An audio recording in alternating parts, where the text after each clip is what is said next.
tries to change, even if I want to realize. 'Cause I've been sitting here, same old ways, taking off without the same mistake. Darling, where you going? It won't be as simple for you.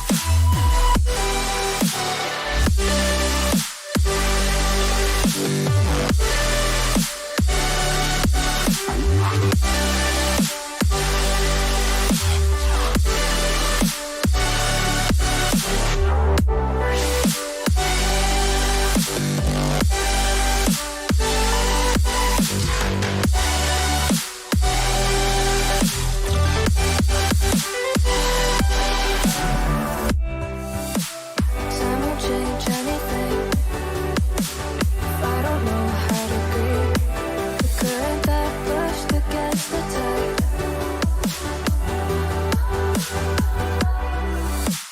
Maybe once, maybe twice, turned around to save the time.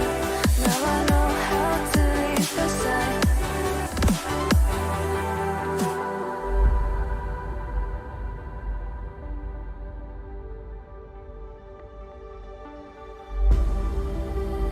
If I saw another day, only to scream into the night.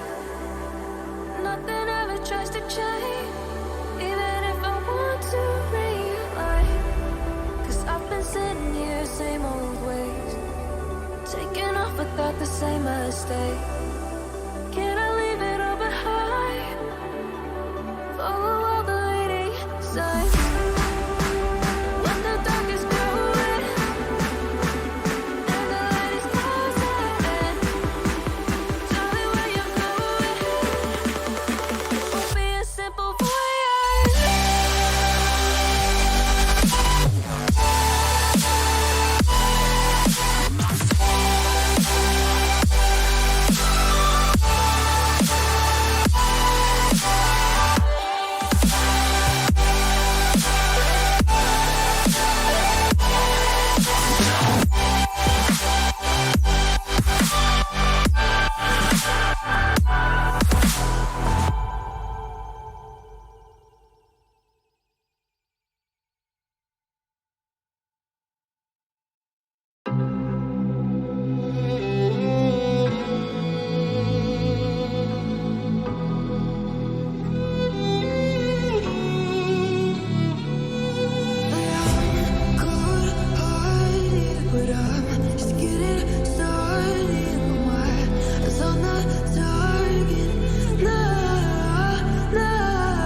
Welcome, ladies and gentlemen, and good afternoon. My name is Rafa. I've got my boy Smacks. We've got another exciting Play versus High School Championship match here.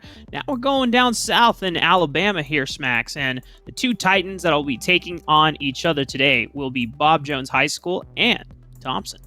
Yeah, we got to see some really crazy action yesterday, and that's only begun this extra special week that we've got for all of you here. And yeah, this championship is going to be unlike anything I've ever seen, I imagine. I'm setting my expectations very, very high for these kids.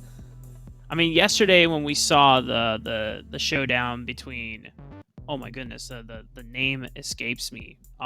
Jerry Do were the winners, Gaming. yeah. Yeah, that's right. Jerry Do Gaming and Stand and Blue Devils. They put on one hell of a show. So I'm looking forward to more scrappy fights, more explosive skirmishes between these two teams, as all we've seen throughout the Play versus High School Championships, Max. You know, one thing we have come to realize as a universal truth, it's exciting. Oh, yeah. These players are really good. I was not nearly this good when I was in high school, and that's the most exciting thing for me. Back when I was in high school, you know, I was kicking around in gold. I was kicking around in silver a little bit as well. You know, back when Queen 80 carry was a thing, that was my one trick. But these kids are a lot better. That's a throwback. Oh yeah, it was a bot laner. You could turn into the bird. Quinn wasn't even there. You just swap out. It was a wild time. But that's all in the past. Now we're in the present and the future as well, Rafa, as we get to see these kids really pop off in these games today. Yeah, one of the things that we obviously like to highlight is just how the teamwork comes together for both of these teams, as these are all very young kids. Most of them, I believe, are graduating this year. Some have been accepted into colleges. I know, just kind of running down through the roster of the students that are playing today, some of them are going or have been accepted to University of South Alabama. Congratulations to them. And others are still looking forward to a couple other acceptance letters. But, you know, Smacks, being able to balance high school life and, you know, making sure you're maintaining your grades and getting ready for that transition to college while still playing at the highest level and now playing in this championship final, it's got to be a lot to undergo, especially as a youngster, man. Yeah, I was bad at league and school, so these kids being good at both is kind of wild. These guys are gonna be really exciting to watch play. Another big thing that's going on this week, there is a new patch, so we get to see some new jungle strategies. We got to see a lot of that yesterday, actually. The Trundle came in and took a win. We got to see some Fiddlestick stuff, some Echo, some Karthus. There's a lot of shenanigans going on in the jungle pools yesterday, so I'm expecting some big things there again today. Yeah, if you're watching MSI, it must be disorienting to go from Rumble, Morgana, Udyr, and then Lee Sin and Fiddlestick, or Lee Sin and Karthus battling it out. The Trundle, like you said, the Echo as well. I'm down for more spicy jungle picks as a jungle main myself, Smacks. But what I also want to see is just more creative strategies. I think that was the other thing that really surprised me yesterday. There's a lot of really cool level 1s. Apart from that one disastrous level 1 that we saw yesterday. Oh, no. We cut the tape. We don't have to talk about that one. The attempted Silas dash over the wall at level 1. Yeah, that one might not have been a repeat in the playbook here, but yeah, I'm really excited to see some more super fun strategies and things, because I remember back when I was trying out some stuff in League of Legends. Well, like I said, I was a Quinn bot lane main, but there's just a whole different world out there of cool strategies to explore and everything. I'm sure these guys have got some crazy pocket picks and stuff to display on this fine championship day. You know, once again, it is sunny. I don't know how it's like in Michigan, but you know, it's pretty hot. Utah. Oh. I've got the AC on, but you know, that's just so I can wear this nice sweater, because I thought this would be a pretty good one to wear today. It looks good on me. My partner said I looked nice, so you know, I can sweat a little bit as long as it's for the good of the show. Not too much, though. yeah. Leave that to the players. They got to be the ones getting sweaty and trying to fight for this final, right? Just to keep everyone at home updated, we are waiting on one more player to get all their specs and client locked in loaded. So just taking a couple more minutes to making sure that everyone is all ready to go and ready to play for this epic final. And, just as I... Hang on. Come through again. I think we got... Champ Select ready, baby. All right, let's go, Smacks. So, running through. Thompson taking on Bob Jones. Now, some of the picks here, we know that the cool thing about high school teams, there's obviously a competitive meta that you can't follow, or there's an own meta within this world here that they can define for their own, as it could be comfort picks, it could be champions that they've just put a lot of time into in the past. And so even if at the professional level it doesn't reflect here on the Rift, it can still work to great success for these kids today. Yeah, like I was saying, there's always the threat of those pocket picks here, Rafa. And all right, so we got a Samira player in this lobby. All right, I'm already excited. That is one of my favorite champions in the entire game. Okay. So, hopefully that actually does get to see the light of day. Right now, it's being respect banned away by Bob Jones. So, gotta respect that. The Diana as well has been a recent upcoming jungler. The buffs to the jungle have helped it out a lot, and it just has so much burst damage. I know you've played against that one so far, Rafa, as the jungle player yourself. Oh, I mean, I've been putting a lot of time onto the Diana jungle. It's super fun. Clear speed is very nice. Yeah, and you either can always serve as reliable initiation from your Lunar Rush into Moonfall combo, and if you have enough items on your back pocket, you can one-shot people. I'm pretty sure I've had a lot of fun doing that once you get a couple items there. But, oh, really? Okay, so we got Gangplank players as well on Thompson. Just straight up blind pick. But, Smacks, when we look at the competitive landscape of champions, there's not many lane bullies left here on the table that can really reliably deal with Gangplank here. Yeah, very true. And it looks like it is just going to be Scion up there battling it out with the Pirate. Gangplank is one of those champions where it can be really difficult to operate him up in that top lane. The barrel chains can be really tough to chain through. So I'm really excited to get some Gangplank mechanics on our hands. This is not a champion that I am very good at myself. I pick him at ARAM sometimes, but it's still just so hard to operate. So I'm excited to see how that one works. Looks like the Kane is the jungler, though, over there on Bow. We got Bob Slayer picking up that one. That's a champion that can be very flexible. You can go for one of the two different paths. Hey, we got another Trundle. Okay. So maybe the Trundle flavor is creeping into high schools all around the country here, Smacks. Maybe they know something that we don't. Yeah, I know something now, Rafa. We got to see it yesterday. Trundle has so much stickiness with the Stridebreaker build, with the Phase Rush, that was actually recently nerfed on ranged champions, but it's still pretty okay. The cooldown's just a little bit longer over there, so maybe Conceited Goon is going to be picking that one up for us. We now see, though, that the Alistar is being blind picked here for the bottom lane. Looks like Sheep is going to be picking that one. It is responded to by the Leona, so all in all the time from these supports. With these two supports locked in, Smacks, you said it. All in, heavy engage, which means that there are going to be multiple times throughout this first opening game that we should just be seeing people going at it, Smacks. They are going to be throwing hands, and it might start out in the bot lane as early as level 1, level 2. It could be continuous throughout the game because you're going to have super reliable initiation, whether it's from the Solar Flare on Super Happy Pigs Leona, or if it's just Sheep on this Alistar saying, all right, time to pop the damage reduction, I'm going in.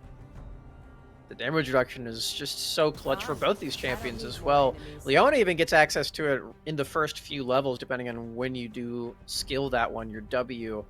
Gives you just a lot of extra resistances there. You take so little damage, especially early game. So, yeah, these champions are just going to be bolstering the front line, which is already super tanky, Rafa. We have Scion on one side, we have Trundle on the other, and then these supports are just going to add to that. Does feel like it's probably prime time for the Red Cane to be healing it up and brawling it out with the opponents here. Doesn't look like that's going to be stopped at all from this bottom lane either. I miss you, bud. Picking the Kaisa. Yo! Whoa!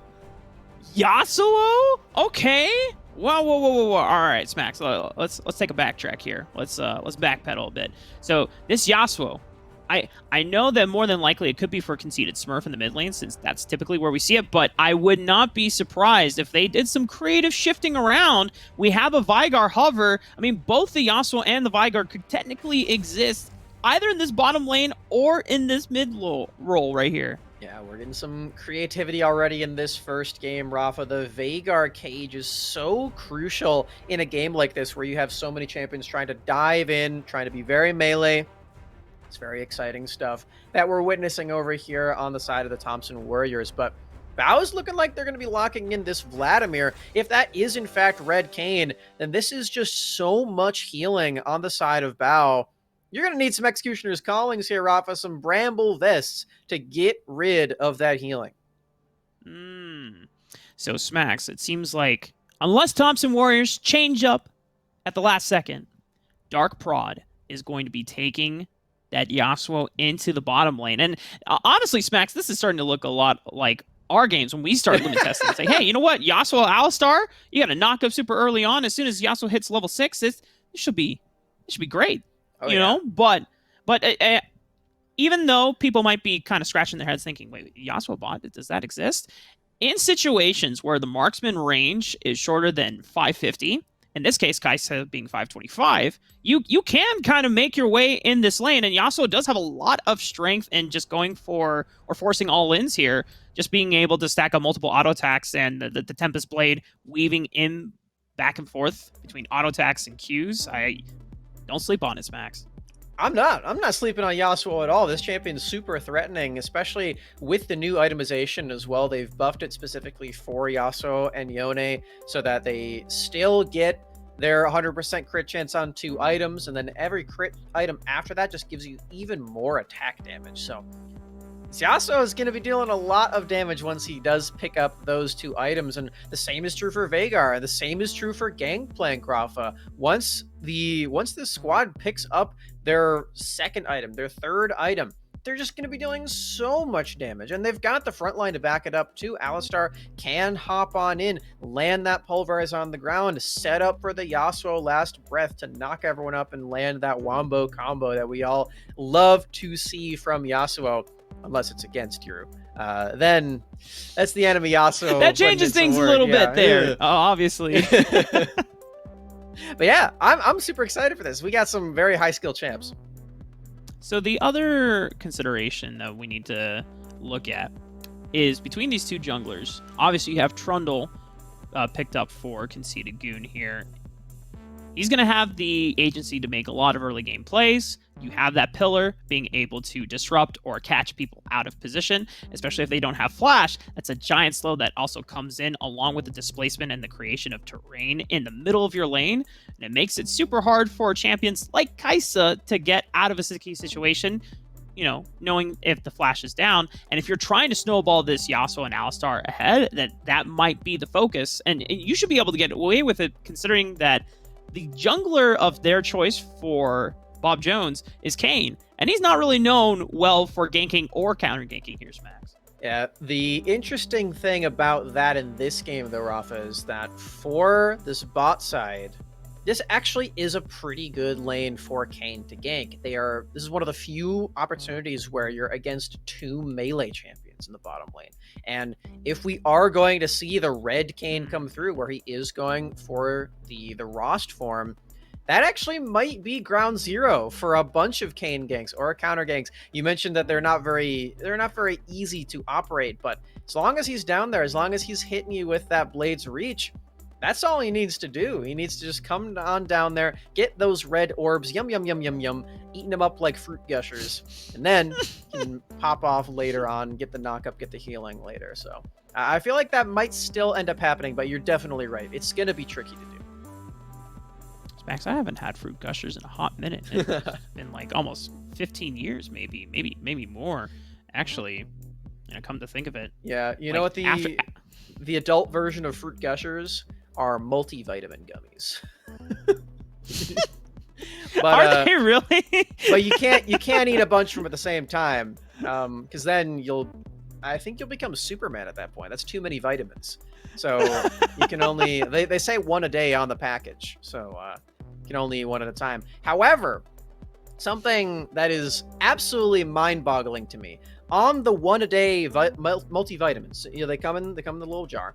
You look on the back, Yeah. and you see the serving size. Guess what the serving size is? What's that? It's 2.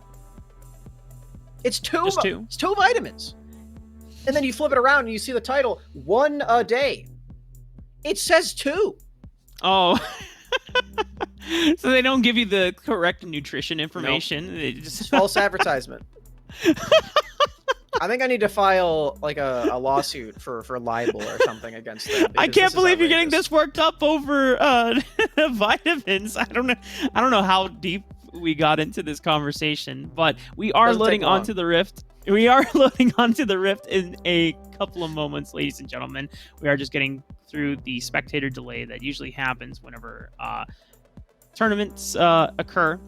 The other thing, as Max mentioned, between the two junglers that we have to focus on, is actually this mid lane. So Veigar into Vladimir. A lot of people would normally look at this and say, oh, well, Veigar wants to scale, Vladimir wants to scale. So they should be just kind of handshaking this lane and saying, okay, you get farm, I get farm. It's a good trade deal. But depending on what this Vladimir runs, like if we see the likes of an Ignite coming out from Vladimir, which I know could be crazy, but we saw yesterday a Vladimir run Electrocute and Ignite, going for kill pressure. And there's always an opportunity where you hit level 6, and you try to turn things around. You can always dodge the Primordial Burst with your Vladimir W, the Sanguine Pool. Yeah. Wait a minute, Max. Are you telling me that Sanguine Pool allows you to move through cage as well? I'm pretty sure. If I remember correctly, I'm pretty sure you can just pool and go right under.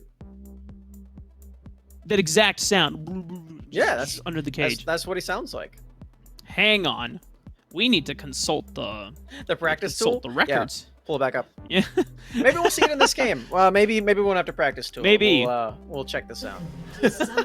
I guess it just goes to show my limited knowledge on the Vladimir Veigar matchup, because I've never seen it. So,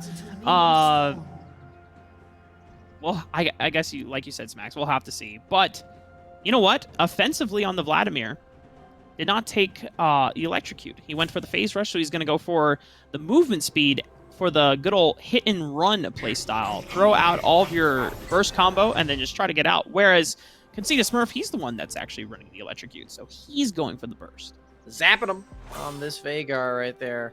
We also have a phase rush Yasuo, which is not something that I have ever seen. Pretty excited to see what that is all about. We've got a pause, though. And that just gives us more time to talk about what phase rush Yasuo could possibly be here, Rafa. It's a quick boy, if I might say so myself. I have to say, Smax, I just processed the fact that you said phase rush Yasuo, and I looked back at the screen. I was like, wait, you did not just say that. I did. But we got a phase rush Yasuo. So, now, normally, here's what my brain is telling me, is that in order to be able to make the quick trades, you want to just get in.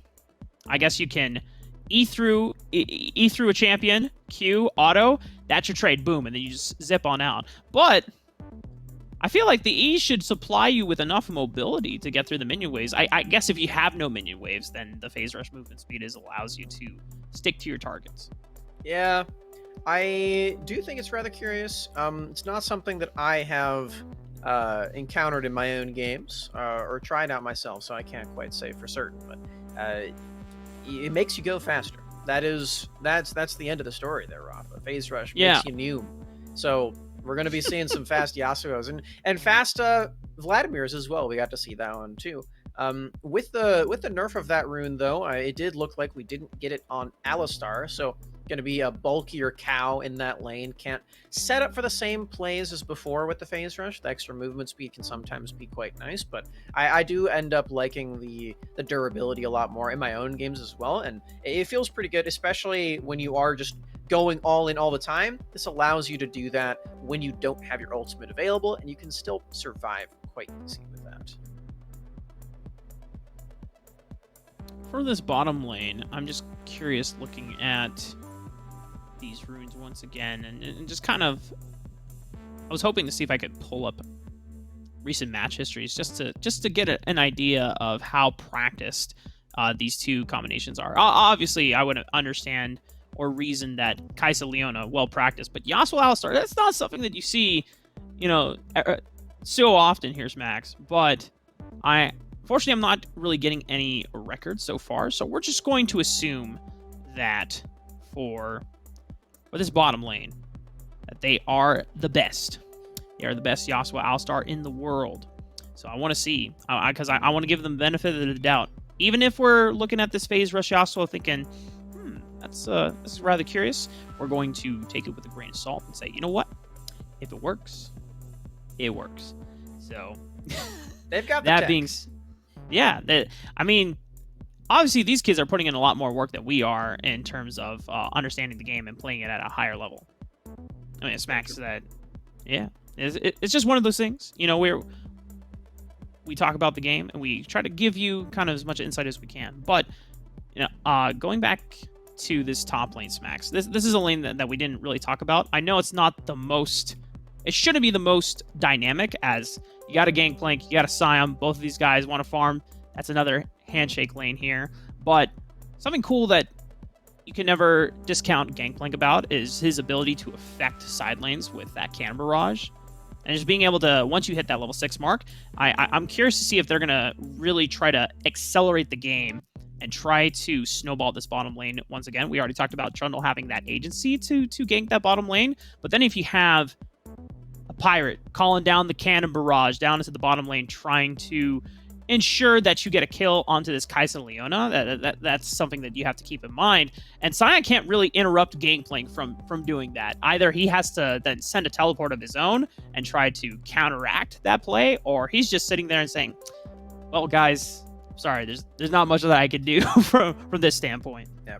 In lanes like that, where it's really just going to be two guys hitting those minions, maybe hitting those turrets eventually, the more interesting thing that they can do is what happens when they do start interacting with the full group of their team. And for Gangplank, just like you said, the Cannon Barrage, you can cast that literally anywhere on the map. So wherever a play may be going on, you can rest assured that there will be some huge cannons dropping some bombs on that location from Gangplank. And Scion's ultimate's not too different either. If you can land that unstoppable force, you can choo-choo your way on through the rift and make it to that fight, then you can be very threatening as well. So these ultimates up in that top side are going to be really exciting for us to watch out for and see how they interact with their teammates. Now, looks like we're back in the game. Something to note here as well, Smacks, Thompson Warriors won a prior state championship. I don't know if this is entirely the same roster from that prior final, but if they are, then this team, well-oiled, already have built up the synergy necessary to take it on, and they were the second seed in this respective bracket for the Alabama State Finals. So, Bob Jones coming in as the fourth seed. They've got, the odds are kind of stacked against them. Not too much. It's not like yesterday where we saw Jerry Do Gaming as one of the lower seeds and being able to complete the Cinderella run against Stanton Blue Devils, but still, Bob Jones and Thompson, we're seeing obviously the best of the best representing the state here, Smacks, and I just want to. Early game can be kind of slow sometimes, but Concede to Goo, I'm looking at you, man. You're on this Trundle. Make some ganks happen. Yeah, the Trundle was super exciting from yesterday's game. Now, that was sort of an anomaly. Trundle does not usually go 6-0 in a game of League of Legends. However, We did get to see that one just yesterday in Conceited Goon. If he's going to do that, he's got a lot to live up to, but I personally believe in Conceited Goon in this game on the Trundle. You can see that he's clearing up to this top side. He skipped out on the Krugs and the Gromp, but just trying to pave the way for this Scuttle Crab here. Looks like he's going to be starting up on that one. Bobslayer, though, has already taken out all of his camps except for that Gromp. He's already taken out this Crab as well. There it goes. And he's hit level 4 off of that. Now, see if he can go for a bot side gank. Still thinking about it. He's got a Gromp to visit. A little bit Grompy. more XP and gold. Hey, Grompy. A little bit more gold and XP to put in his back pocket, as we have to remember, Bobslayer, obviously you want to be ganking some of these lanes and interacting with champions, especially the melee ones, as this seems to be an ideal Ross Kane game versus a Shadow King game. Bobslayer now looking at this bot lane saying, hey, these guys are a little bit pushed up halfway on the lane. Should be relatively easy. Zenith Blade comes in for Super Happy Pig. Sheep trying to make a counteract in play, but Tark Prod finally sees the Kane inside and says, time to flash. Sheep gets one more Pulverize in, buys a little bit more time. He doesn't have the burning summoners, but Bobslayer, beautiful gank, able to put some pressure down into this bottom lane duo as Conceited Smurf gonna have to flash that offensively, threatening lethal. Got a flash out of that one. He has a teleport, so it's not going to be too detrimental right now anyway if he wants to recall. Actually doesn't. Maybe he's sticking around in this wave. Offensively on this Vladimir doesn't have the easiest way to push in the wave right now, and the cooldowns are relatively long at this stage, so still relatively safe. Offensively doesn't have the ignite or the electrocute, the offensive power that you mentioned before. So he's still just going to play it back. Pretty happy that he got the flash out of Conceited Smurf in this lane. The Veigar is much easier to gank. Bobslayer wants to arrive. Speaking of Bobslayer, though, it's back on the map with a pickaxe, and he's got some of those red orbs that we were talking about before. I believe I call them fruit gushers. Just as delicious, the red orbs for Kane. Just out of curiosity, Smacks, what would you call the blue orbs then? If reds are blueberries, maybe. The Scooby-Doo fruit snacks, the blue ones.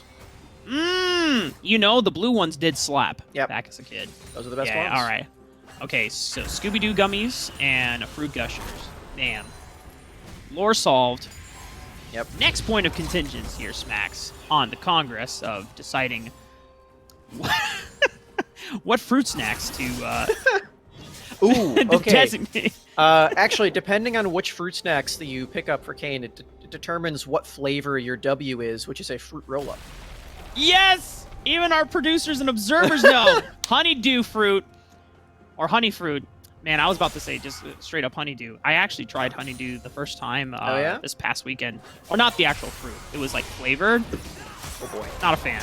But it's okay. Conceited Goon might not be a fan of this predicament here, but it's multiple knockups on knockups. A bounce house in the making on the bottom side of the river. But who is really winning out? It's First Blood over for Bob Jones High School. Super Happy Pig picking up that one. I'm gonna miss you. Wow. Also finding the cow and Yasuo as well.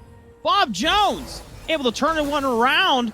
It looked like Conceited Smurf was on his way there for the reinforcements, but he just doesn't get there in time. First Dragon should be going over to Bob Jones here, Smacks. Oh, brutality in the bottom lane. Flashing over the wall is Super Happy Pig. Gonna get stunned up by the cage. Not gonna follow up on that play. Tried to follow that one up. Conceited Smurf did not have flash, but honestly, this play is all that they really needed. Even though the First Blood does go over to the support, these champions are just a little bit stronger this stage of the game. An excellent flash away from Miss You, Bud, as the phase rush Yasuo tries to run him down, but it's just not quite enough. Even with the cannon barrage there as well, the fight's already over by that point, and look at that. All of those red orbs over to Bobslayer. That's 3 kills, really close to Red Kane already, and the dragon on top of it all. Very great start for Bob Jones. Your Thompson Warriors, though, this is kind of a Monka W moment, because now a lot of the agency and a lot of the investment towards this bottom side of the map has gone awry. It's not the end of the world, though. It's only just shy of a 2,000 gold deficit for Thompson Warriors, whereas Bob Jones one of the win cons that we had to illustrate at the top of the game here is this Kayn being able to complete the Ross transformation. Because once he is, then he becomes a real champion. The fact that he's already impacted the map so far, halfway through, not even in his final form, as you would say, Smacks, means that Bob Jones are already on the way to setting up for success in this game 1. You can see Bob Slayer walk out of the base, so doesn't quite have it yet. Will likely need to make 1 or 2 more ganks in this game. You do get more souls, or more orbs rather, ganking later on into the game, just to make sure that Kayn gets it in some timely manner. But certainly going to be worth it to get all those kills early on into the game. We already see a 1.5 thousand gold lead for Bob Jones in this game.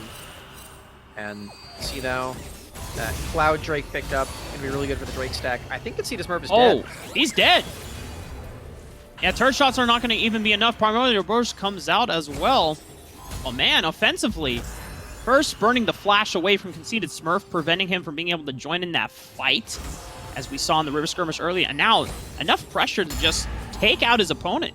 Offensively, does see Conceited Goon here. Should be able to pick up the wave. As offensively, he's trying to get this wave to crash. Man, offensively didn't even need to use his flash here as we watch this play again. We do get to see the interaction with Sanguine Pool and the cage here, by the way. I believe he does slip under this. Gonna see the all-in engage come in with the ultimate. They're playing footsie for a while, but all it takes is that ult right there. Okay, he actually doesn't go underneath the cage quite yet, but yeah, it seems like he's playing within the range of the stun. So I imagine that unless offensively also doesn't know, I think the stun can stun you. Maybe. Maybe it does. Maybe I'm just wrong. It's okay, Smacks. Wouldn't I'm be the usually first time. wrong most of the time, and you're correcting me. So this is a rare victory on the desk here. It's okay. Bob Jones, 2,000 gold ahead, or just shy once again. Solo kill going over defensively does project his lead a little bit, as we see. Solid 500 gold individual advantage, as well as almost a 1,000 advantage for this bottom lane. You know that the power spikes once achieved for Bob Jones, things are going to get very hairy for Thompson Warriors. It's going to get really tricky. However, Rafa, always got to keep in mind the scaling aspect of these champions. Touched on it a little bit in the draft, but I'll repeat it here. Gangplank, Veigar, and Yasuo are all champions who really like having 2 to 3 items in the game. That's when they really want to start fighting. They don't really have any champions on this team that want to start fighting before the first item or at the first item, so we're still sort of waiting for that to come through. Offensively. Offensively still has flash, but you can see how confident he is because he's got friends, he's got amigos. They're all coming back into the fray. And just like that, Sheep and Conceited Smurf thought that they had the fight in their hands, and Conceited Goon definitely thought so as well. But unfortunately, Smacks, he's the one that ended up dead. Oh, yeah. It's yet another kill over there to Bob Jones. That's 5-0 now. This is just in time for the Dragon, too. They did take down Conceited Goon, who is going for his offensive Trundle build. He's got this Tiamat right away, just so he can clear the jungle at a pretty quick pace, but fortunately it does leave himself to be quite the easy target for all of these champions, and with that Drake coming back up, might be time to fight for that. Nice flash away from Dark Prod, does not get taken down in this lane, doesn't have wind wall yet, so, or quite yet, so would have been vulnerable had he not flashed. The flash taken off Dark Prod gives a little bit of pressure. An advantage for I'ma Miss You Bud. Super Happy Pig to start up this Dragon with their jungler. Conceited Goon wants to be able to see if he can contest, but fortunately the Dragon is already burned down. Bob Jones now having 2 Dragons to their name here. Almost shy of 3,000 in terms of gold advantage. I know you mentioned the scaling aspect for Gangplank and Veigar, and a little bit of Yasuo as well can come into play. I'm not gonna lie, Smacks, though. I just see Ross Kayn coming online. And that frightened. Oh, okay. What is going on here, Smacks? We got a little bit of just top a dance lane battle things. going on. Yeah. Yeah. They're just being top laners, you know. You know the drill. Gotta throw all their spells at each other. Touching on the ultimate, top too. lane. Oh yeah, the ultimates as well. Phantom Gunner using the Unstoppable Onslaught just to try to push Yuke's away. But I want to touch on this lane just a little bit more because the gold lead for Bob Jones is pretty sizable. It's 2.5 thousand. It should be a lot bigger at this stage of the game. When you're 5-0, when you have 2 Drakes, when you're this far ahead, it should be bigger. But the reason that it's not is because Yuke's has actually done a phenomenal job getting a lot of gold for himself in that top lane. He's very close to finishing his Mythic. That is because he has a big CS lead up there, and he's already taken 3 turret plates just by himself on the Gangplank up there. That's a really big deal. Conceded Goon not needed for any of those plays, so Yuke's has done a great job in that lane, and he is going to still be threatening despite the rest of his team sort of getting put in the dirt so far.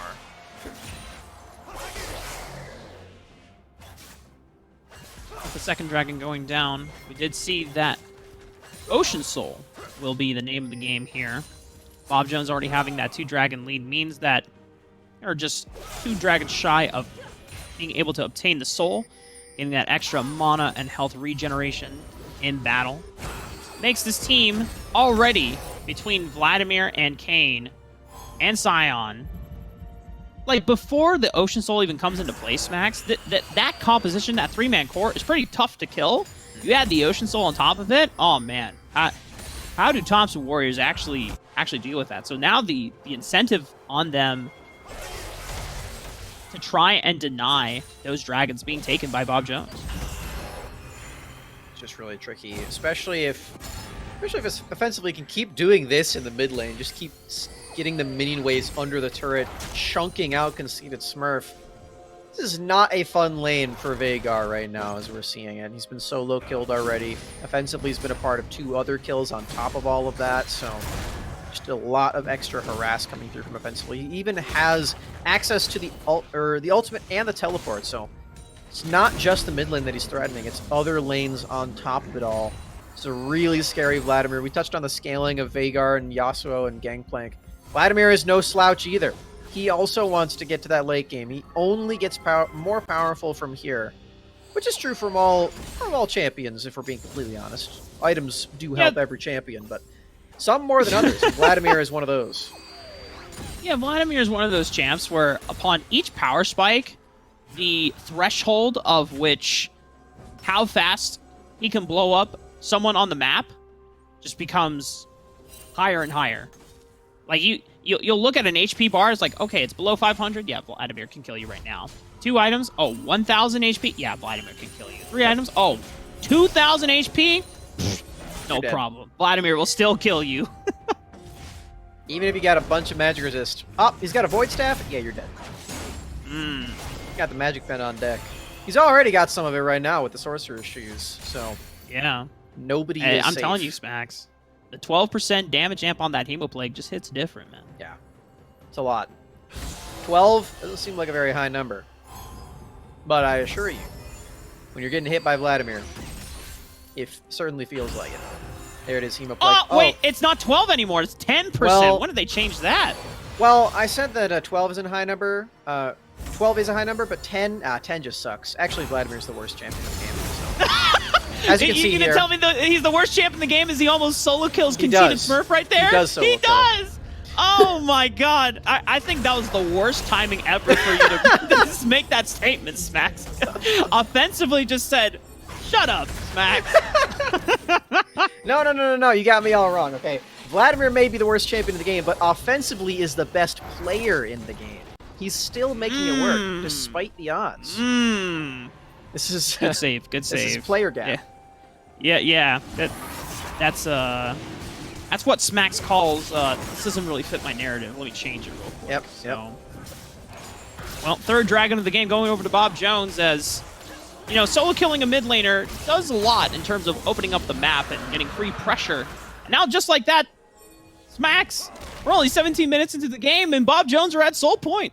And they have Red Cane already, too. So their healing is online. There is no healing reduction here on their opponent's side. So, oh!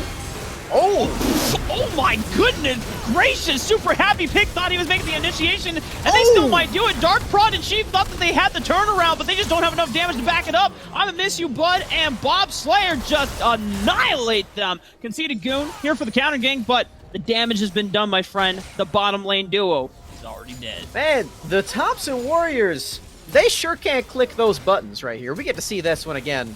The flash headbutt, and then the pulverize under the turret, and then the Yasuo ultimate was so sick, but man, they're just too far behind, Rafa. They don't even kill Super Happy Pig. He survives with the W damage reduction. Oh man. It's 8-0 now. This is brutal. More than tough, bro. And more than brutal. This is...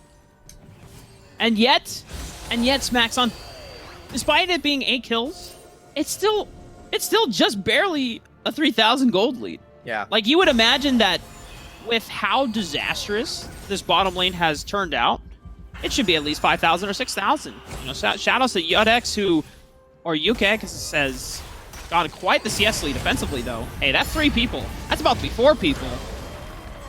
There's no way that he gets out of this one, right? There's like literally 4 people on top of him on top. What? Teemo Blake is going to pop? Does he kill Conceited Smurf? No, I don't think so. Not enough damage. Shutdown finally comes in. Raid boss down. Bob Slayer coming in a little too late on the counter gank. He's going to give another one over to Conceited Goon, and here comes Phantom Gunner, but... Smacks, there's a pattern here. Guys, the play is over. Go back. You can't salvage it. Well, they're going to try to shush me up on this one because I'ma miss you, Bud is finally here, but the play is over. Super Happy Pig, Conceited Goon makes it out alive. And my God, Smacks, what a hell of a battle there. Ukes is there. This Gangplank, he has so much gold. He has the Triforce. He's got to be done with his next item as well once he recalls. Look up at that top side. That turret's already dead. He's already pushing away and wailing on the next one on this Gangplank. He has the most CS in the game. He's so scary, and you just gave him 3 more kills that he participated in right there, Bob Jones. This is getting a little spooky. We get to see this one again offensively. He's very, very fed on Vladimir, but all the defensive maneuvers in the world do not save you from all of these members collapsing upon you. There it is. And then the follow-up as well. Bob Slayer, he's in the cage. And then Phantom Gunner gets himself into the cage. And then soon, everyone just starts filing in one by one. It's like, don't worry, guys, we can turn it around.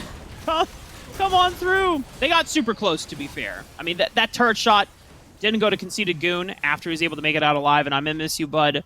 Once, even though that trundle was super low, I don't think it's worth to throw away a shutdown bonus, as well as just trying to killer instinct into the back line. So, good decision-making there from I'ma miss you, Bud. Finally realizing, hey, guys, I think we've lost enough. And now, on top of that all of that action here, Smacks, YuckX has completed his second item of the game before anyone else has really started looking at components for their second item here. It's a collector on top of it, so YuckX he's putting out damage.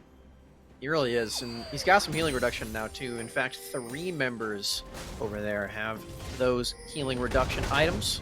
The Warriors are out for blood, and the blood man himself is Vladimir. They want to kill him again and again and again, making sure that offensively his early game lead goes to waste. But for Bob Jones, they still have a very clear win condition in this game, Rafa. And the healing reduction, yes, it's nice for Vladimir and Kane, but on top of all of that, you might have to deal with an Ocean Soul, which is going to be healing up even more coming in the next 25 seconds. Do not want to hand that over to your opponents, because that is a buff that lasts for the entire game, and it's only 22 minutes in. We still got a whole lot left of this game here, Rafa. Well, Thompson Warriors finally are setting up for this dragon, but a teleport's coming in early from Phantom Gunner. But no one is there to really stop him. And a beautiful pillar from Conceited Goon stops the unstoppable onslaught in his tracks. There's nowhere for him to run. Now it's up to Bob Jones to see if they can collapse and try to make something out of this counter engage, but it doesn't really seem to be going their way. Conceited Goon being able to make it out alive as Bob Slayer does, however, get that nasty Kane ult.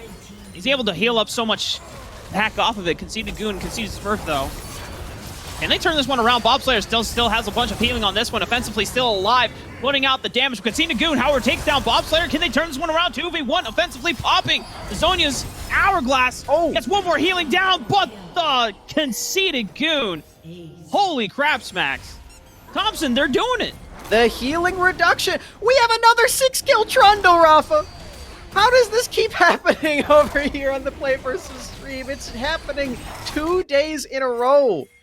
What is in the Trundle cereal? You get to watch this fight again. That pillar, so clutch at denying the disengage from Platinum. And from here on out, they've dumped all that they can into the Scion, so you still have to take the extended fight. But look up at the top of your screen right there. That Gangplank barrel did like 800 damage. And then the shutdown goes into Conceited Goon. See that he and his brother Smurf, they've got the healing reduction. They can take this fight. They can kill the Kane and the Vladimir. Look at that. You get to see it yet again. Offensively, again, he has so many defensive tools, but it's just so tricky to deal with all that healing reduction, and they deny the Ocean Soul off of that as well. Look at that. They have the gold lead, Rafa. You know, Thompson, things were looking very tricky in that early game.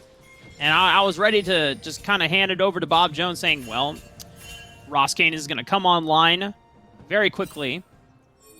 I always kind of look at that as the end game, the doomsday scenario. But they've been able to deal with it well. Now, offensively, though, might just look for... He is 4 levels above Dark Prod. I think he kills him. Yeah. He did cast the ultimate. There it is. Under the turret. Nowhere is safe. Can't even flash away. In a 1v1 situation, this Vladimir will kill you. But we've seen it a bunch of times already in this game. If the Warriors can corner the Vladimir inside the cage, inside the Alistar bouncy castle, it's a lot easier to manage. You can actually put a stop to Offensively's Reign of Terror in this game, but yeah, anyone going up against that in the 1v1 is going to be really sad.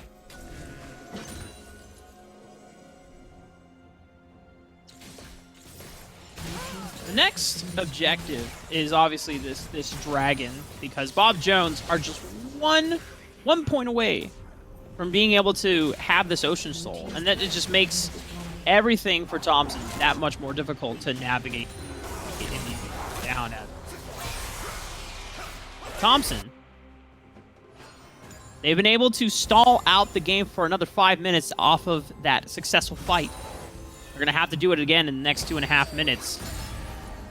The goal for them is to try and gain control of these side lanes, especially on the bottom side of the map, and push Vision further deep into the jungle of Bob Jones, so that you have guaranteed control of those bottom river entrances, and it just makes it more difficult for Bob Jones to even get in there to set up in time for the dragon taking. They still are going to need to do it, though, Rob. You can't just take the first 3 Drakes of the game and then stop caring about it from then on out. You still want to go for the Drake stack. Got to get that one online for your squad, and that's exactly what we've seen attempted from Bob Jones. Right now, they're just trying to get all of the resources that they can across the map. Platinum Gamer, his teleport's going to be up pretty soon, so that fight's going to be easily accessed by him. He's got some healing reduction of his own. It's going to be pretty helpful for the likes of the Trundle and the Immortal Shield Bow Yasuo that I'm looking at on my screen right now.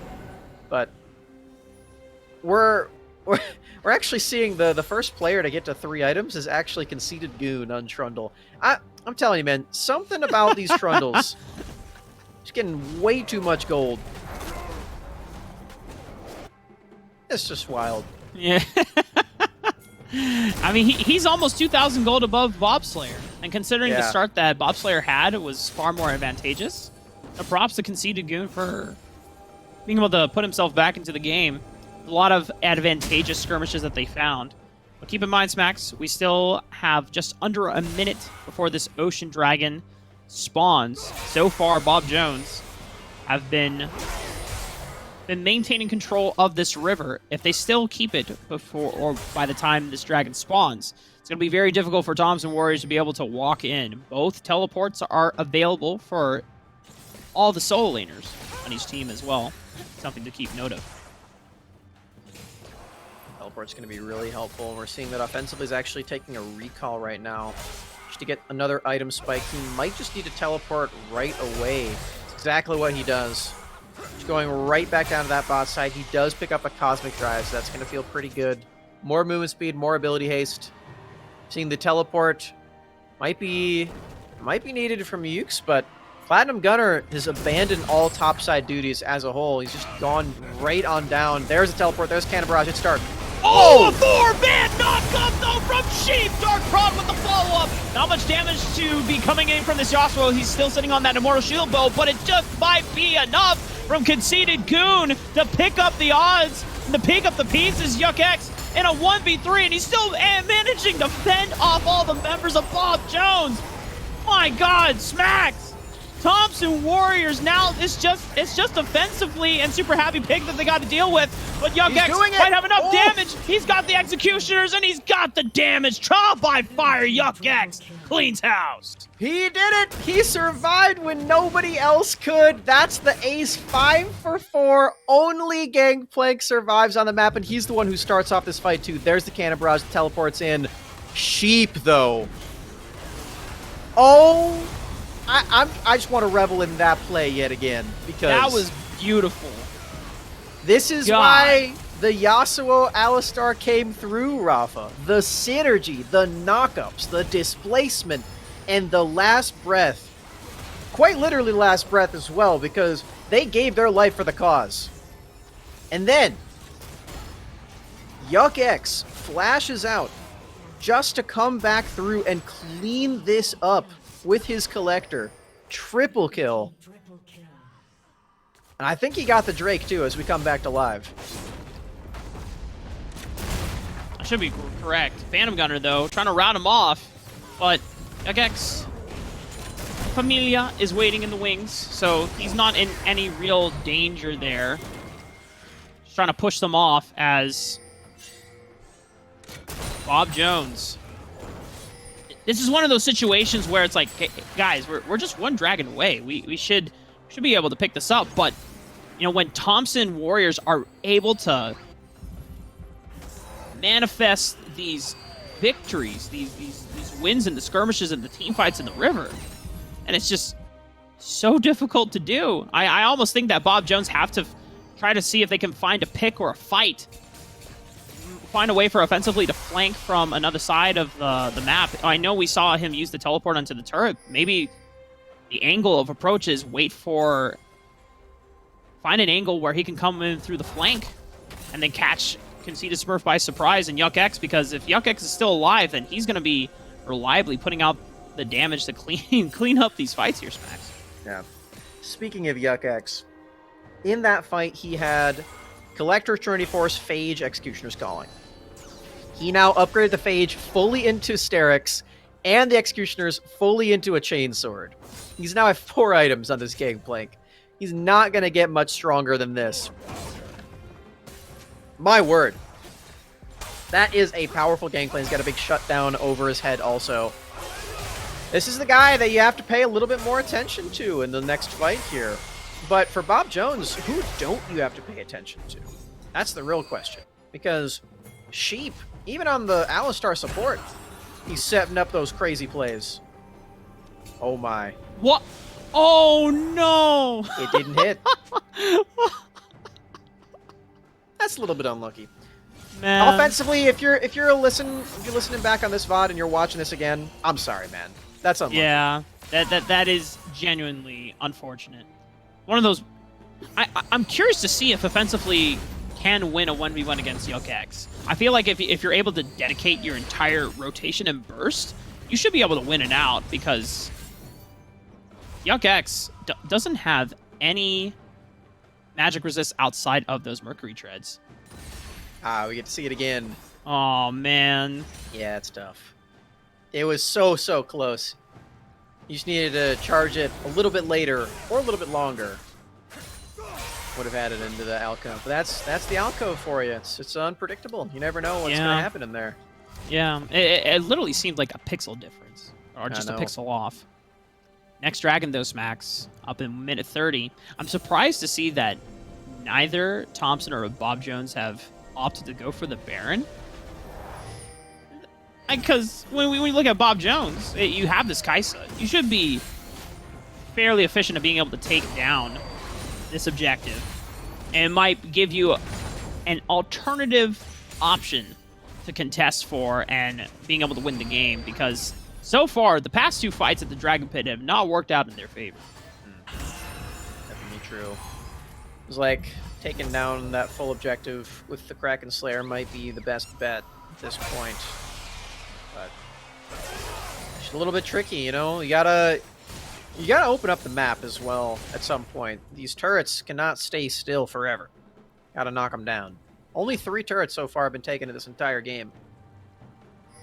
And I mean, we've seen a lot of kills, so it's not like there hasn't been any action, but the biggest thing here is that we got to see some transition plays after getting that advantage, turning it into something on the map. We'll see if that can occur later on. I don't blame him for that last play though, because only Yuck was alive. You can't do a whole lot with just the Gangplank right there, and he still got the dragon on top of it all. So that last one is certainly excusable. But from here on out, we're gonna need to see more turrets taken. Yeah, big thing to note here, Smacks. Offensively, just finished a hat. Oh, conceded goon. This is very early, unless you actually want to fight this. Cannon Barrage comes in, 2-man knockup onto Bob Slayer. They're just going to try to take out the jungler to make sure there's no spy pressure to contest for this dragon. But offensively, now finally into the backlines. I think he got a Hemo Plague onto 2 members. He's already taken down 1, looking for another one on the Sheep. A knockup goes out on Yuck to buy some time. They go forward, and Bob Slayer finds Dark Prod. I'm miss you, bud. Finding Yuck as well. It's now just down to Sheep and conceded Smurf, and I don't think they can prevent them. Ocean Soul from being taken. Bob Jones, they finally done it. All it takes is the hat, apparently, Rafa. You got to tip the cap to offensively right there. The damage on the Vladimir was so clutch. See the goon? He goes in really early right now. We got to see the payoff with the Alistar Yasuo combo yet again, but nobody is hitting offensively. Nobody is dealing with him. He has his ultimate. He has Zhonya's flash. Just about everything that he possibly could right here.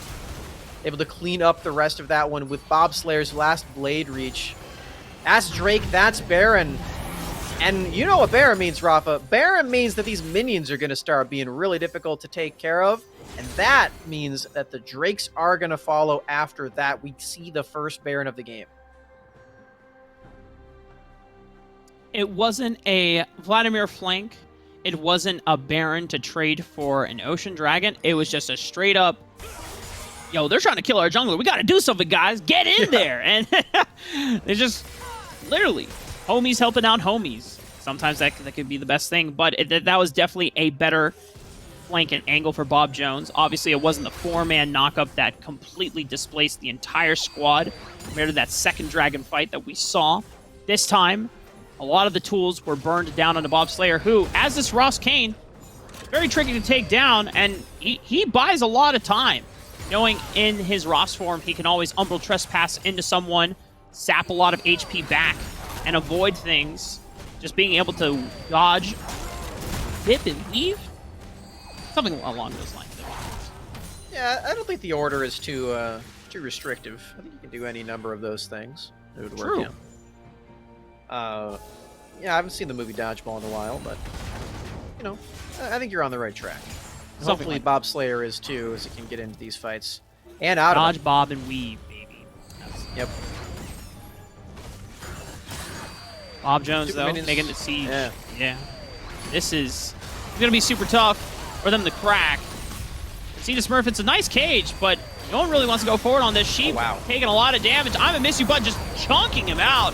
Damage reduction or not, he's going down. Bob Slayer actually he loses his life to concede. Smurf already losing out on the primordial burst, but oh my god, I'm a miss you, bud, finds the angle. Killer Instinct onto the back line. Dark Prod trying to get the knockup with the last breath, but it's not enough. Conceded Goon will be able to trade one back onto the fallen comrades, but It's now just him alone, Smacks, because Bob Jones have eliminated every other threat from the Thompson Warriors. Concita Goon, I know we've seen powerful Trundles in the past, but are you going to be strong enough to take on 3 members and 2 empowered siege minions here? I think this might just be the end of the game here, Rafa. Game 1 might have just been decided off of a huge play from Miss You Bud. That's the first Nexus turret drop. Looking for the second one. Bob Jones, I think, have taken the first game of this series. Slowly littling down Concita Goon. Finally takes him out, and there's no other defenders left. Bob Jones, a back and forth scrappy game 1, but they come out on top here, Smacks. All right, we got to see some crazy cool mechanics in that game all across it, Rafa. The Yasuo Alistar combination in those team fights, the Vladimir burst and sustain, and right there at the end, Miss You Bud says, "Don't leave me out of that highlight reel. I'm diving to the back line. I'm being that assassin Kaisa in the final hour." That's exactly what they needed to close out that game. All it takes is that one Baron. All it takes is that one fight. All the structures fall to pieces, and that's game 1. Thompson Warriors being the 2nd seed in the prior state championship winners. Their backs are against the wall now. But yesterday we saw a reverse sweep. Are we going to see the same thing here again, Smacks? We'll have to find out as we get ready for game 2, ladies and gentlemen. So don't turn off the browser. We'll be right back.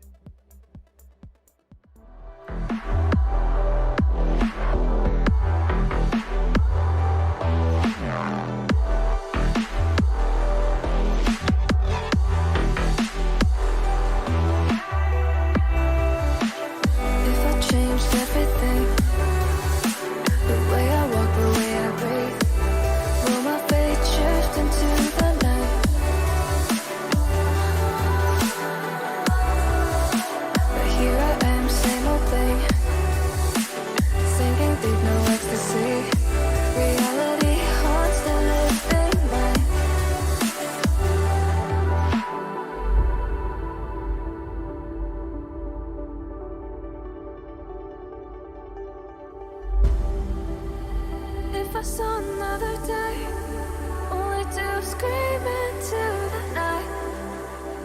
Nothing ever tries to change, even if I want to realize.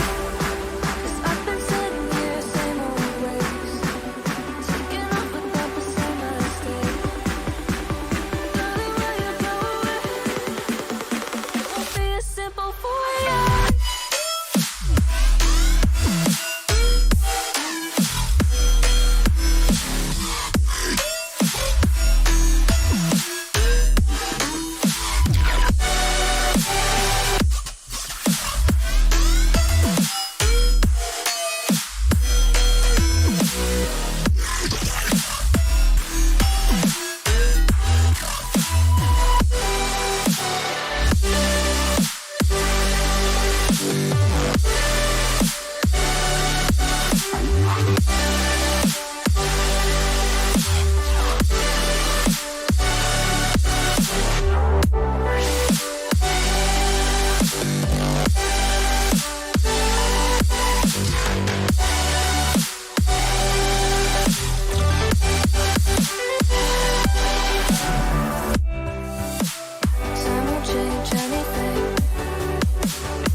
If I saw another day, only to scream into the night. Nothing ever tries to change, even if I want to realize. 'Cause I've been sitting here, same old ways, taking off without the same mistake. Can I leave it all behind? Follow all the leading signs. When the dark is growing and the light is closing in, tell me where you're going.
back, ladies and gentlemen. We're getting ready for Game 2 between Bob Jones High School and Thompson Warriors, who Bob Jones came out victorious in Game 1 of this Alabama High School State Championship Finals here for the PlayVS Spring 21 High School Championships League.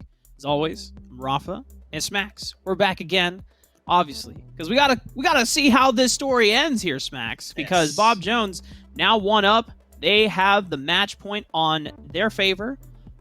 But for Thompson Warriors, are they going to be able to come out on top in Game 2? Are they going to make the reverse sweep happen, Smacks?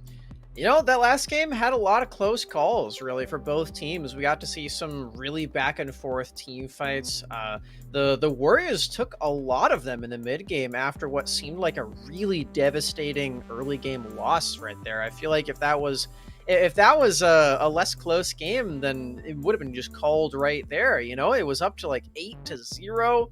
It was looking very doomed, but at the final moments right there, just when all hope was lost, the team fights ended up being super, super clean. The AHSAA engage with the Yasuo follow-up, Gangplank's crazy damage as well. So I'm expecting us to get to a Game 3, honestly, Rafa. We've got some really close gameplay happening on this stream. And, you know, even though Bob Jones just took that last game, they might have to be a little bit more careful in this next one. They can't let those leads slip out of their fingers if they want to take this one in a 2-0. Yeah, I don't know if you can really criticize draft here, because it seemed like players were all on comfort champions. The Yasuo and the AHSAA didn't get off to the best footing in that early game, but then we saw the use of it later on, and as the mid game rolled out, and especially towards the fights in the Dragon Pit. I mean, you said it before, Smacks. 4-man pulverize into 4-man last breath. My God, that was chef's kiss. Now, if they can replicate that even with different champions, you know, then we can see not only the success, but versatility as well for Thompson Warriors. But for Bob Jones High School, especially if you're fans of the students there, you want them to just close this game out and call it a day. Make that 2-0 happen right here, right now. Maybe a little bit quicker as well, because that game went almost to 40 minutes right there. It came really close in all those fights. But yeah, we're here to see all the long games. We're here with you all through thick and thin, Twitch chat. I promise you. Unless I literally get struck by lightning, but it's sunny today, so I don't think that's going to happen. Thank you, producers. Can you run a lightning bolt flash onto Smacks' screen right now? That would be incredible. Just literally, just lightning flash, boom. Although unfortunately, yeah. Unfortunately, though, Smacks' PC has been feeling a little bit of a lightning crash recently. Your client, oh man, something about the League client, man, it's not really working well with your PC. But don't worry, Smacks, you don't have to be playing League. We got 2 fantastic teams that are playing League of Legends as we get ready for Game 2 with the draft. Already, we're flying through picks and bans here. Now we are. The Diana still going to be banned away. Also, something I've noticed is that we have stayed on the same sides of the rift here, Rafa. We're still seeing Bob Jones on the right, still seeing Thompson Warriors on the left. Or if you're League of Legends savvy, blue side and red side, as they call them. Still no Samira going to be allowed. I'm a little bit sad about that one. I love that champ. So I go. Shen also being taken off the table. It looked like the only draft adaptation is obviously that Vladimir ban being taken away from offensively. That was the last pick for Bob Jones in the prior game. And Thompson are also saying, hey, you know what? That Kaisa worked out pretty well for I'ma Miss You, Bud. So they're taking it away. And it looks like they swapped out Dark Prod, and they're putting in Light Locust in for the substitution as well.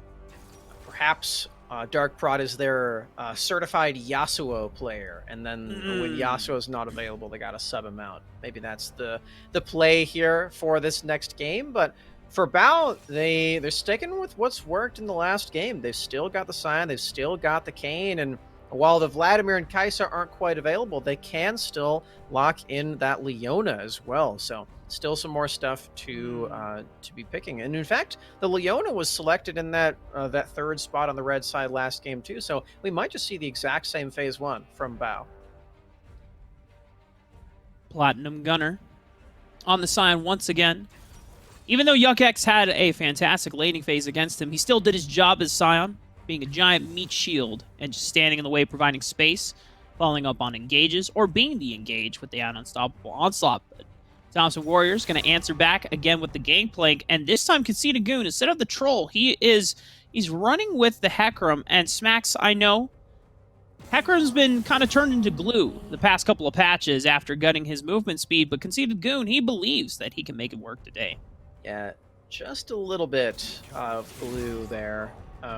Champion's been nerfed a lot. They nerfed like 6 or 7 different aspects of his kit. Yeah. It was all warranted, of course. This champion was really terrorizing the rifts and at all levels of play as well. So maybe Conceited Goon can show us that there's still some horsepower left in the stable right there against the Kayn.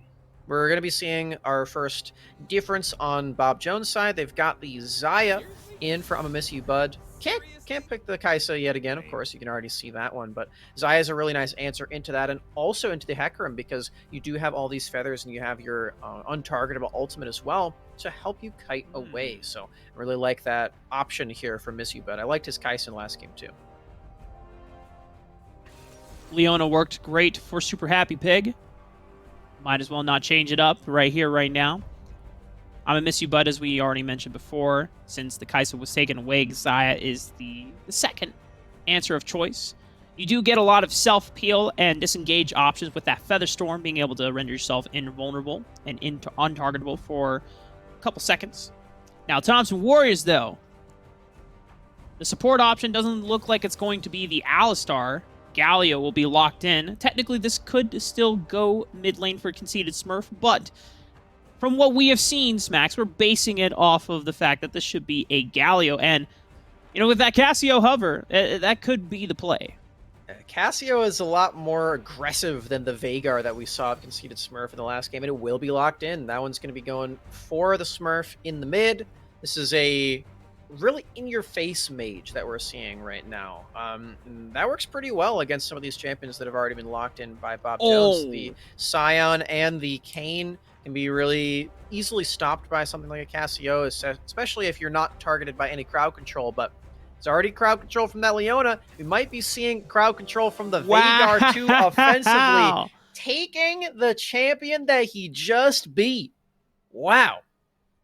Offensively saying, hey, that champion you played, let me show you how you really play that champion this time around. Now, unfortunately, we don't get to see the reverse mirror matchup where you awesome. inflict even more mental damage if you're able to win that one. But offensively, taking this champion up, saying, hey, all right, Veigar, now in my hands, is going to do some major damage. That is a statement that offensively wants to be able to make in this game. But for Thompson Warriors, like we said before, they're down, backs against the wall. They have to win this game if they want to make a chance at being able to come back. And, you know, based on what we saw from the little bit of intel that we got on these players, Thompson Warriors, they're previous state championship winners here. So this is defending champs. Their title is on the line. Bob Jones are here to take it away from them.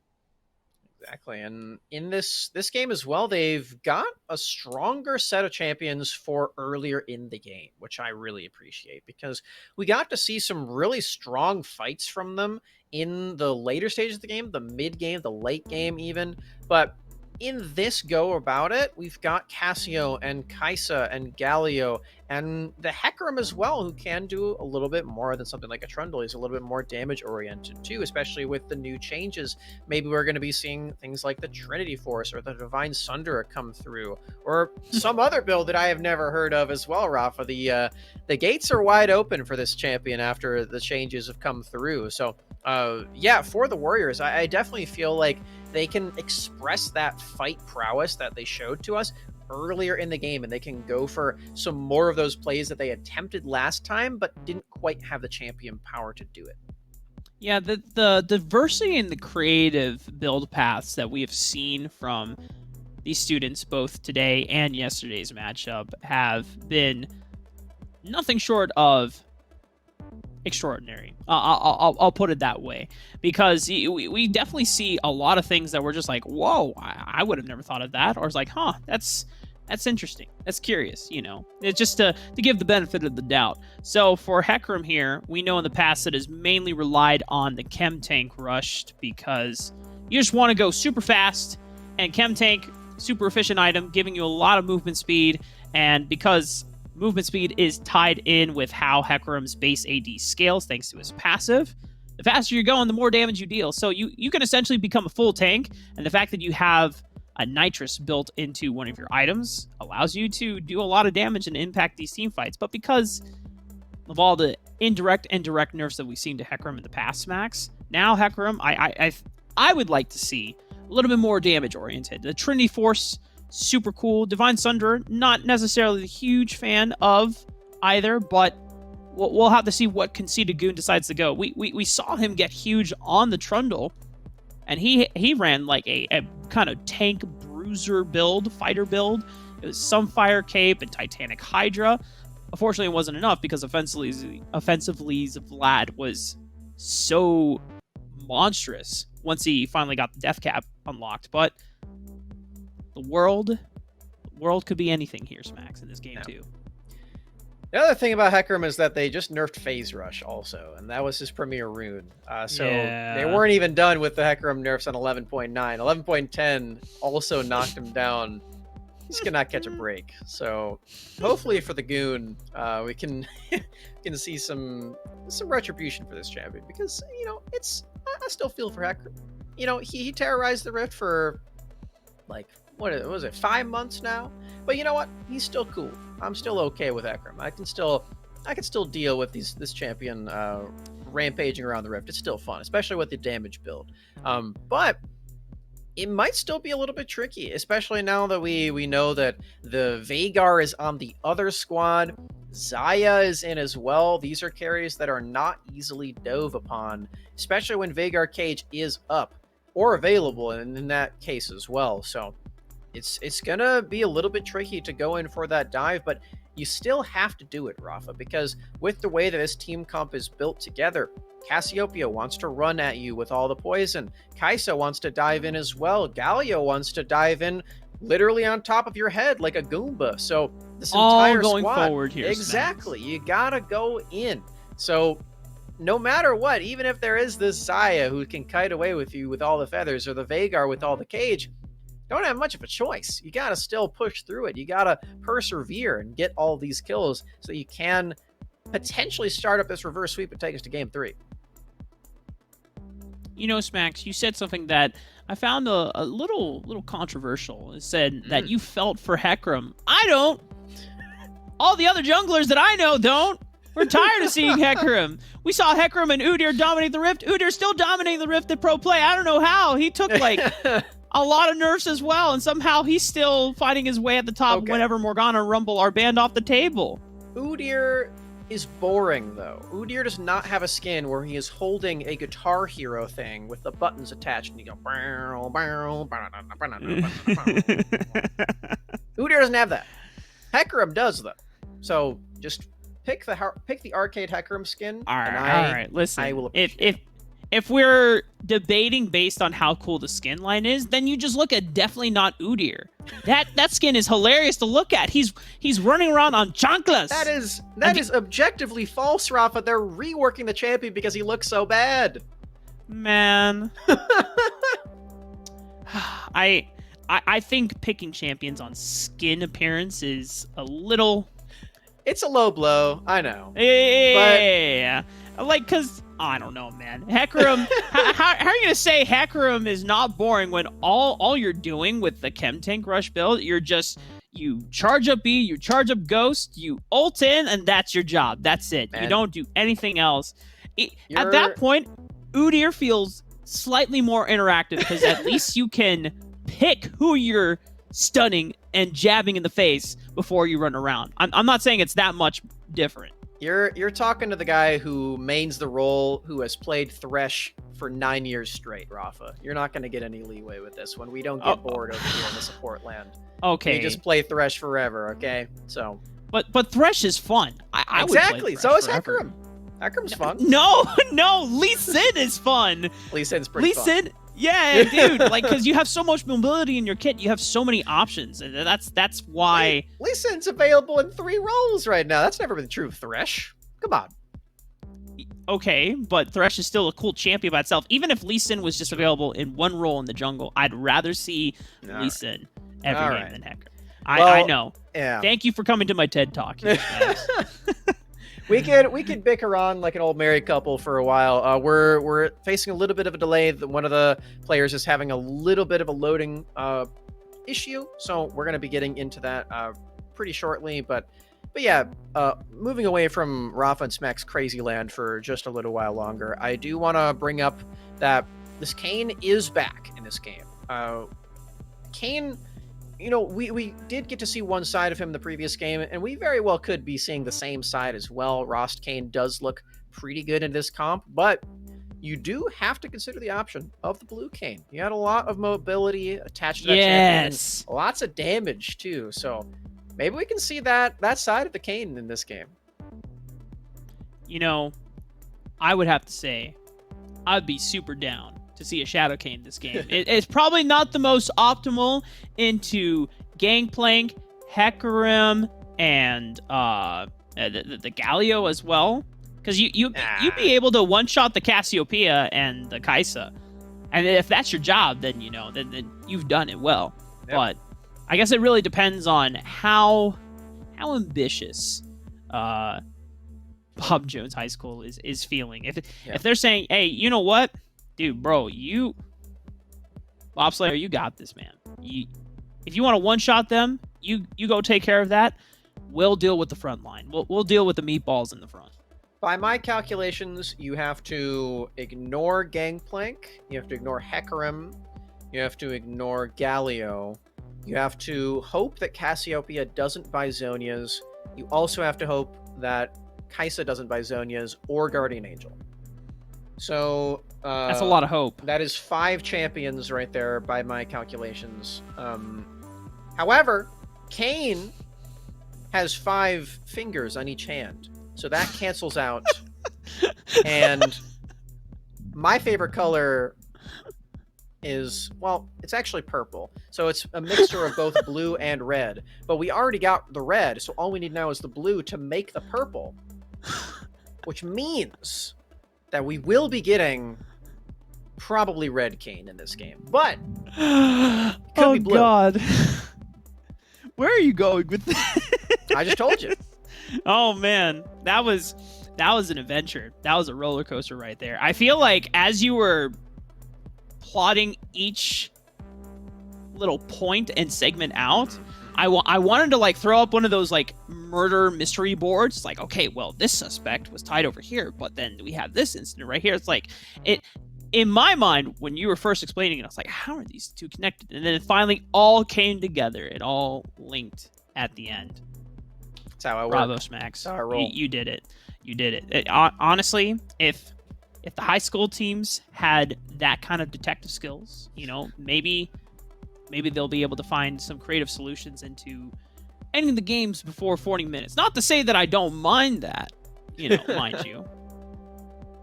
Yeah, Slugfests are awesome. Back and forth, it makes the games more exciting for sure, and we got to see some awesome fights. But, you know, if you're looking at the perspective of the team, if the coach, if they have one for these two teams, then, like, hey, let's make these games quick and clean. Let's get in, get out, boom, call it a day, end the championship, boom. But it's probably not going to be the case. There's a lot of nerves on the line here. The pressure's on. And so when the stakes are this high, Smacks, you know, things are prone to not go exactly to plan.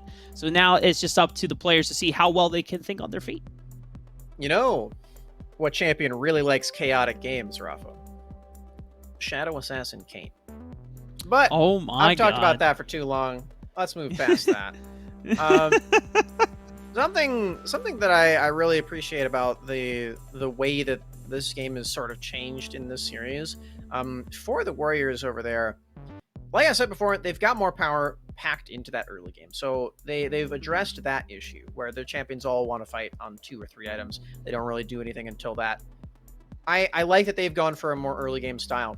They haven't vacated from the scaling though, and I think that's really neat because they still have addressed, okay, we still are completely fine if the game goes late. We know we're really strong on the fights, but we just want to make sure that we're not as far behind in the early game. So we're going to pack our bot lane with a little bit more punch. We've got the Kai'Sa and the Galio who can make some aggressive plays. We've got this Cassiopeia who's really threatening in that lane as opposed to Veigar who just wants to sit back and hit you with Q. So with all this early game in mind, they still have a composition who is completely fine to fight later on too. And I really like that they kept that team identity with them. That's really cool to have that consistency on a team like this. Yeah. I am getting word from Productions Max, and I just want to clarify. We might have to go into a longer tech delay just due to the nature of the pause and kind of the technical difficulties we're facing at the moment. So it could be a short break, folks. I believe at this point we will have to step away from camera for a quick second just because we want to take a step back and see how long of a pause we're going to be dealing with. But, you know, don't tune away, folks. We'll be back ASAP.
If I saw another day, only to scream into the night.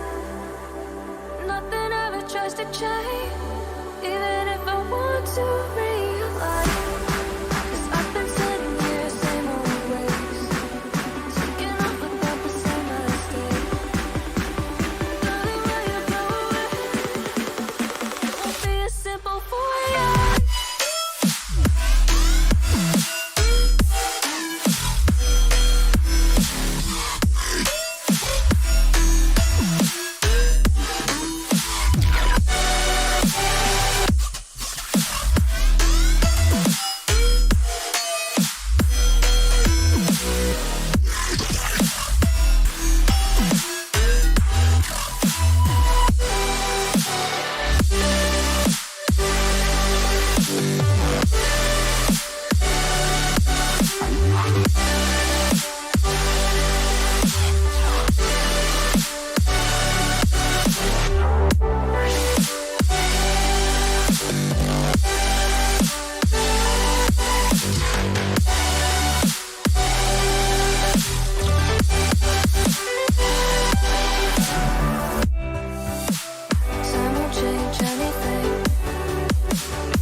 If I saw another day, only to scream into the night.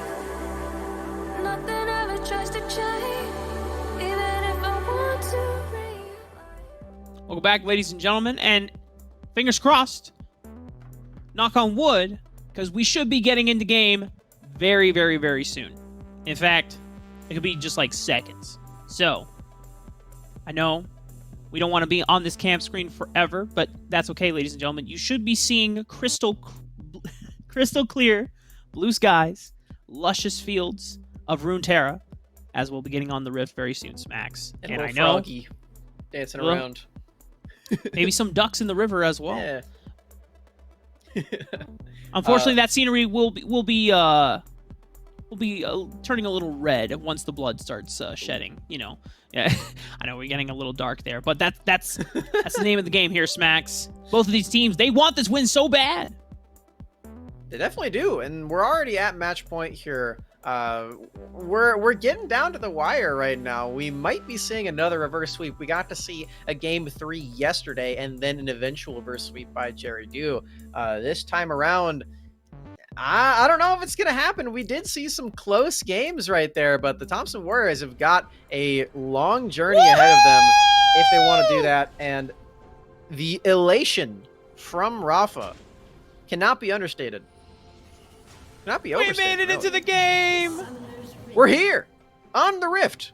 And with all this Yes! excitement, I do want to say one thing. Happy birthday to my very close friend, Pokimane. She is 25 What? today. Happy birthday to Pokimane, everyone. Say it in the chat. Okay. Send her a nice message.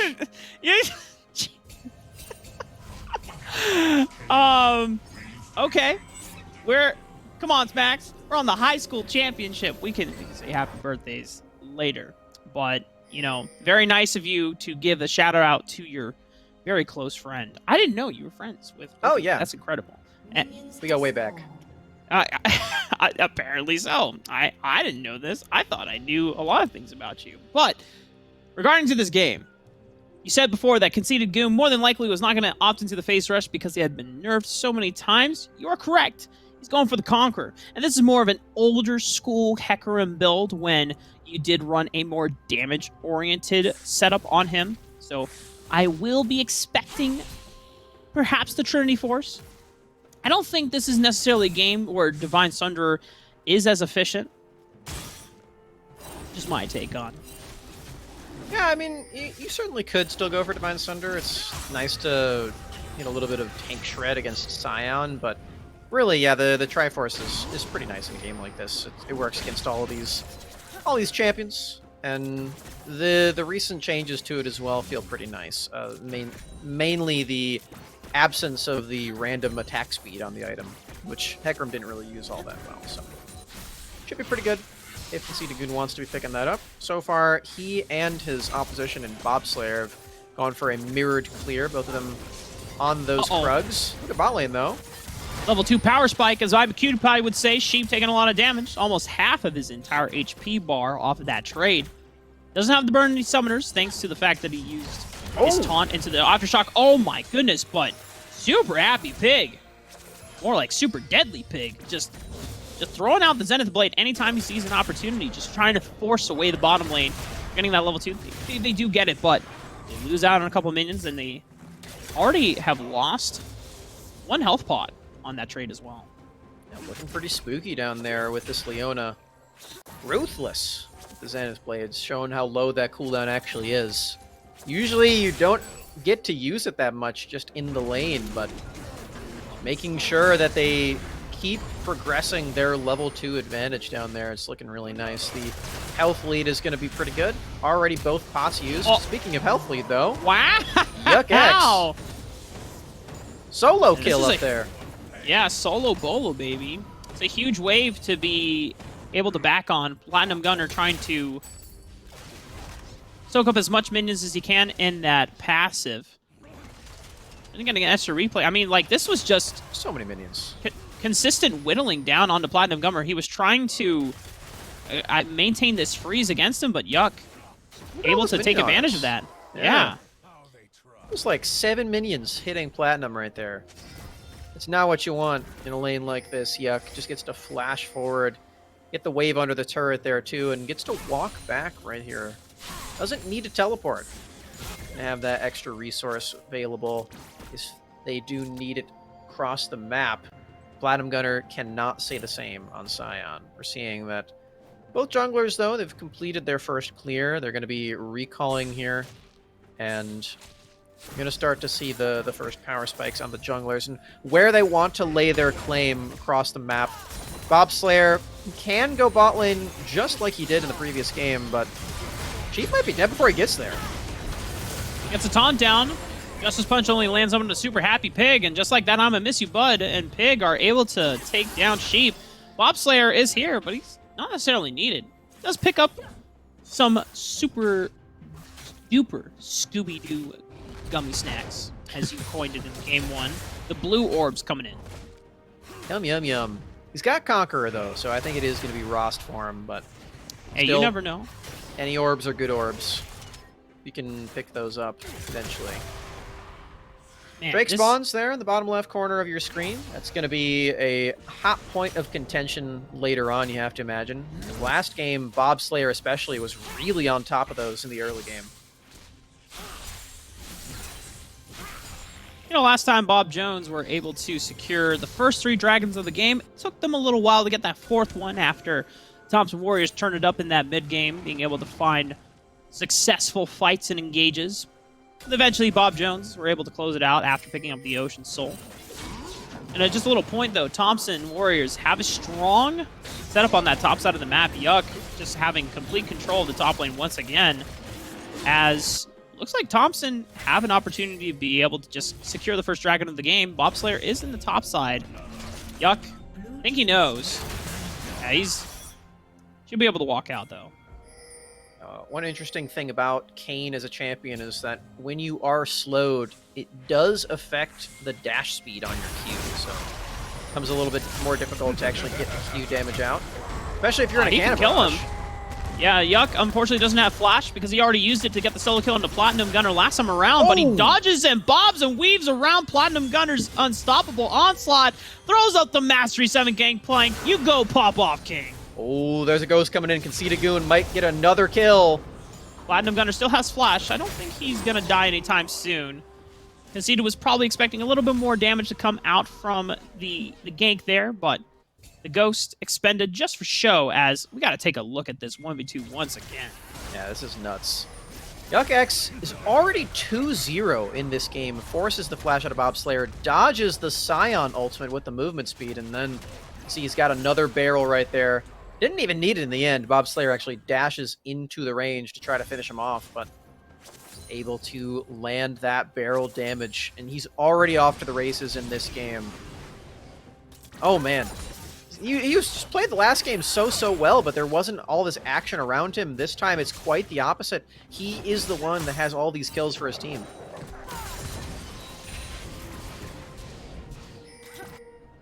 We saw how amazing Yuck X was able to play in the first game around. Unfortunately, it wasn't enough to net them a win for Thompson Warriors, but this time around, starting off strong. 2 kills, first the solo bowl, and then the 1v2 isolated in his favor.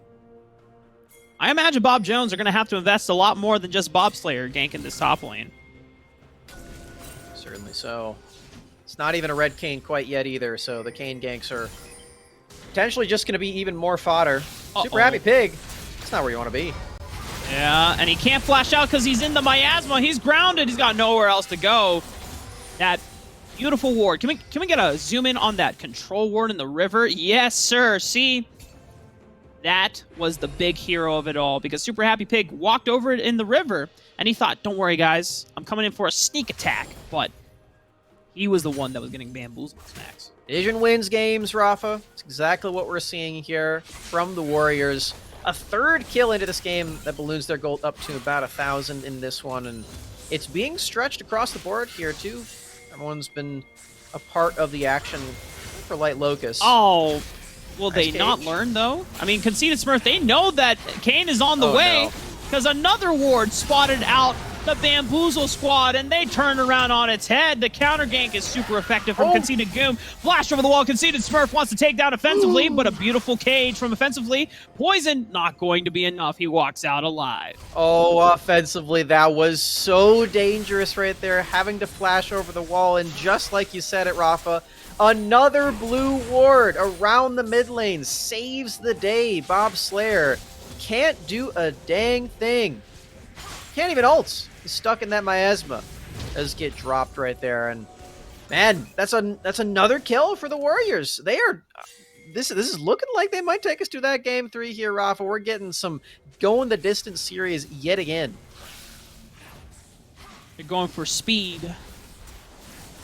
There's a Cake song that has those lyrics. Going the distance. Going. Good song. It is. Conceited Smurf was just one Twin Fang away, because the poison tick mark, look at that, sub 10 HP. Just a little Vagar walking away. No HP, no care in the world. He's bouncing. I like his waddle. Yeah, dude. Bonk, bonk, bonk, bonk. Imagine if you walked like that in real life. You just had so much bounce in your step. He's so springy. What if he just secretly has, like, springs in his shoes? Yeah. I mean, he's got, like, the Inspector Gadget skin, right? So Oh, yeah. maybe that's what's going on. I don't know if that's actually Go-Go. what they intended the skin to be, but that's what it is. Yeah. Go Gadget delete.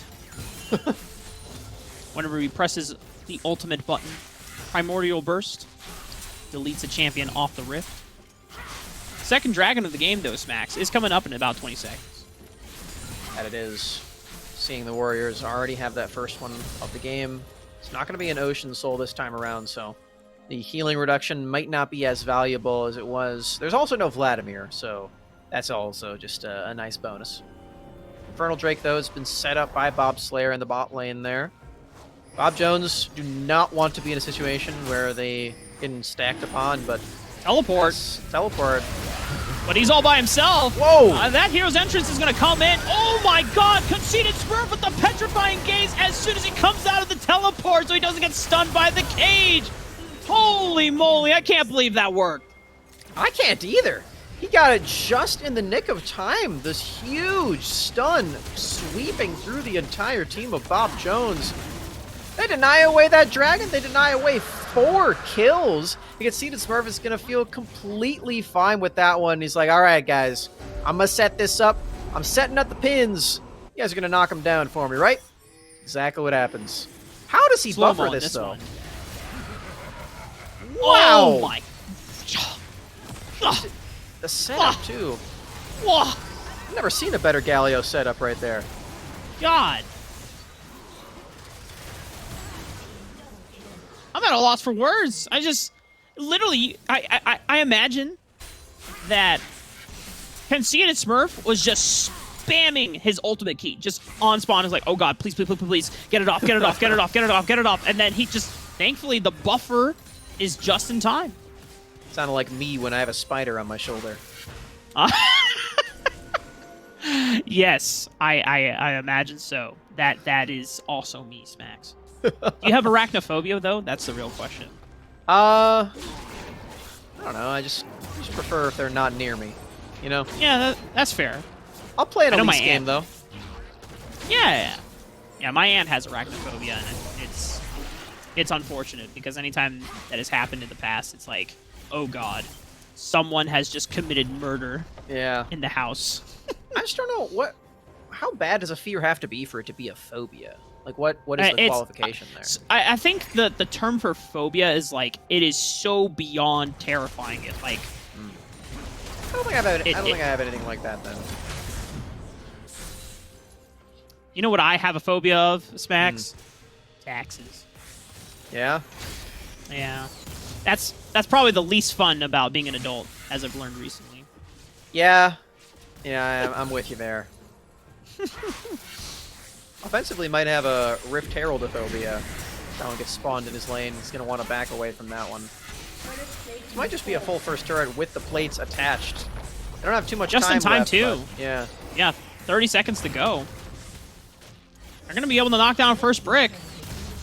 once again, Thompson Warriors. Last time it was Yuck X who was able to knock down the first brick. Notice here he actually hasn't picked up too many plates. In fact, he hasn't picked up any plates on the top side of the map. He's just been content picking up the 2 solo kills.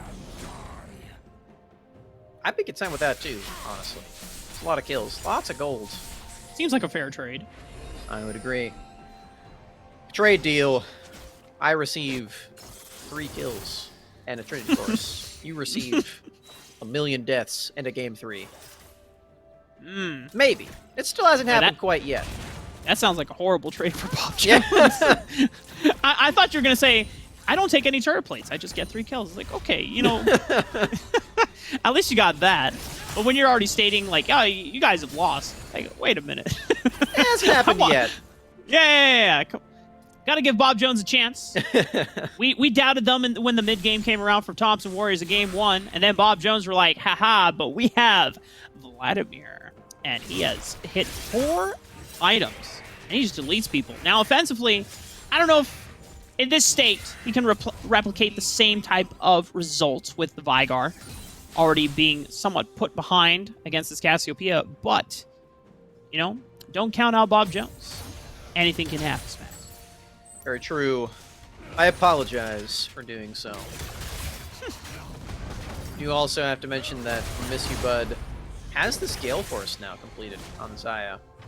This is a strong power spike for him. The extra mobility can be really good for moving around your feathers and finding the snares, different angles and such.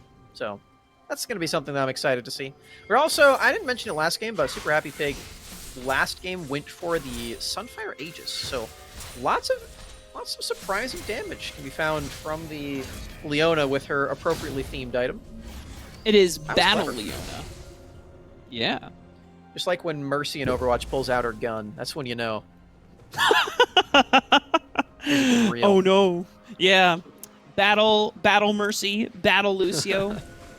But Battle Lucio is actually a real thing, because anytime there's open terrain and then there's yeah, you just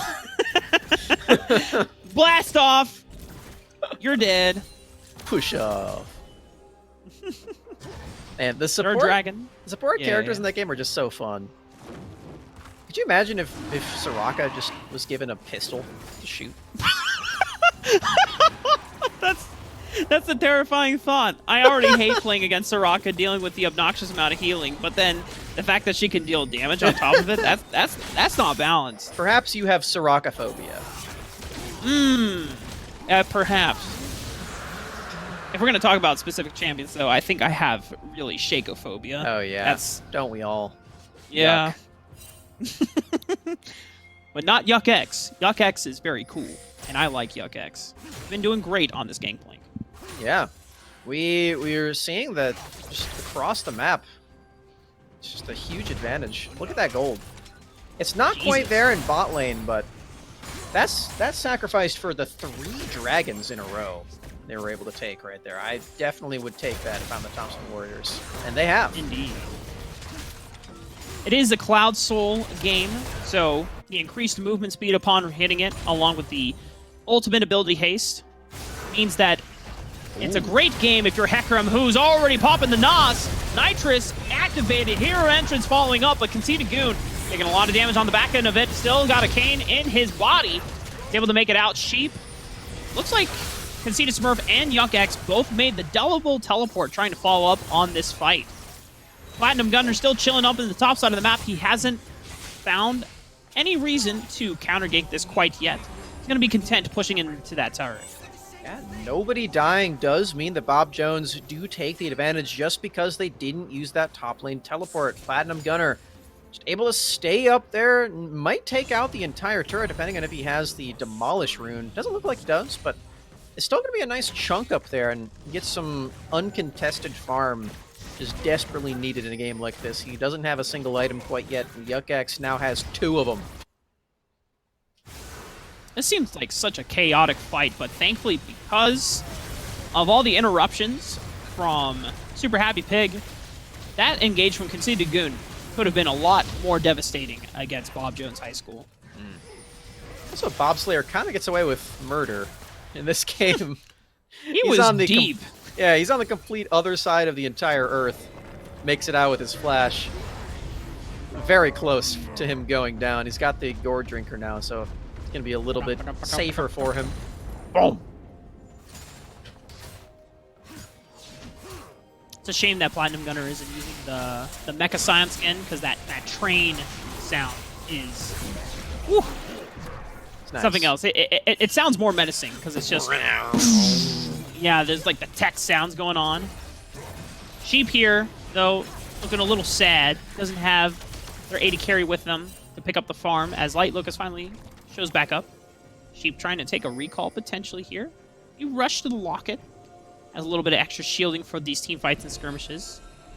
How much of a fan are you of Locket rushes versus other items? I like Locket. Locket is pretty nice. I'd say that for tank supports, it's usually the only viable option in my opinion. Or at least it's the best viable option. I don't know if it's the only one. But with the recent change to the Turbo Chem Tank, that item doesn't feel nearly as good anymore, and the Locket Shield just feels really nice. Super Happy Pig. Looking for some vision. Finds a Galio and a Justice Punch to the face. He's dead. You can see the Smurf taking out that one, and just like that, 1, 2, 3. Bobslayer and Super Happy Pig are dead. Bob Jones just making a little bit more than they actually could have handled, and the gold lead has climbed to 6,000 here, Smacks, in favor of Thompson Warriors. We touched on just how much more powerful this composition is in the early game.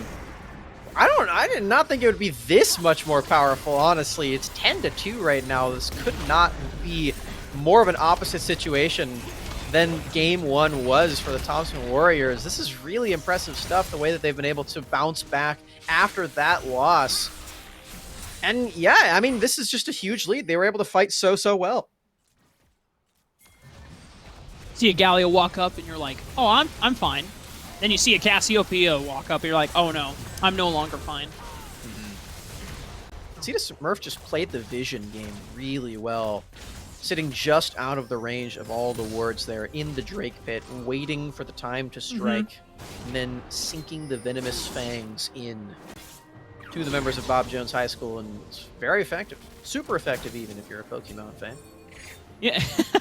That's something that I've noticed a majority of the members of Thompson Warriors do actually very well. Being able to understand vision, radius, and ranges. There's a couple of times where Conceited Goon strategically recalled right outside of a couple wards in the Tribush. So he made sure to not give up any information whatsoever on where his location was. See Yuck-X taking out the first top-tier turret. He does have Cannon Barrage. So if he needs to impact the fight that might happen on this dragon, Super Happy Pig is dead. He just took so many Twin Fangs into the face. That's another one going down defensively, potentially. Flashing away to safety, but a flash fall up forward from Sheep finds the taunt, and that's one offensively dead. Conceited Smurf being able to just run through Platinum Gunner. But he's able to pick him one up on the backside of it in the After Death passive, but damage has been done. Thompson Warriors still trying to run forward. They want to run through. Oh my god, beautiful two-man blade caller from I'ma Miss You, Bud. Will be able to make it out alive and trains one back onto Conceited Goon. Bobslayer gives up his life. Meanwhile, all the while, Smacks, Yuck-X, he's about to open the gates. Yeah, you have to remember, that's a 4v5 that they just took right there.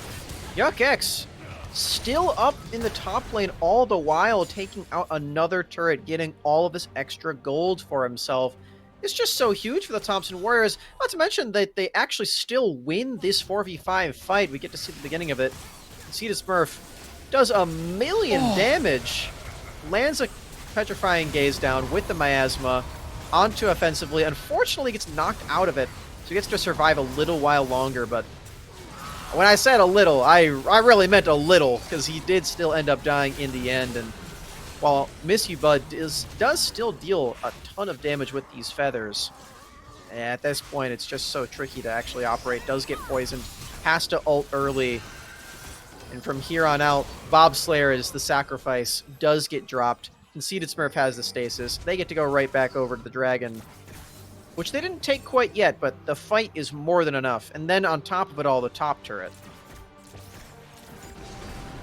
Something to note, I think there was a shutdown bonus that was picked up for Bob Slayer, or for I'ma Miss You Bud after taking down Conceited Goon in that exchange. Does allow him to pick up this Phantom Dancer. Powerful 2-item power spike, and now there's a 2-man assault onto Yuck X. Oh. And there's a time to take the Dragon. It's now, but the call seems to be going for a counter gank. I mean, Yuck X is living for a long time, but it's not long enough.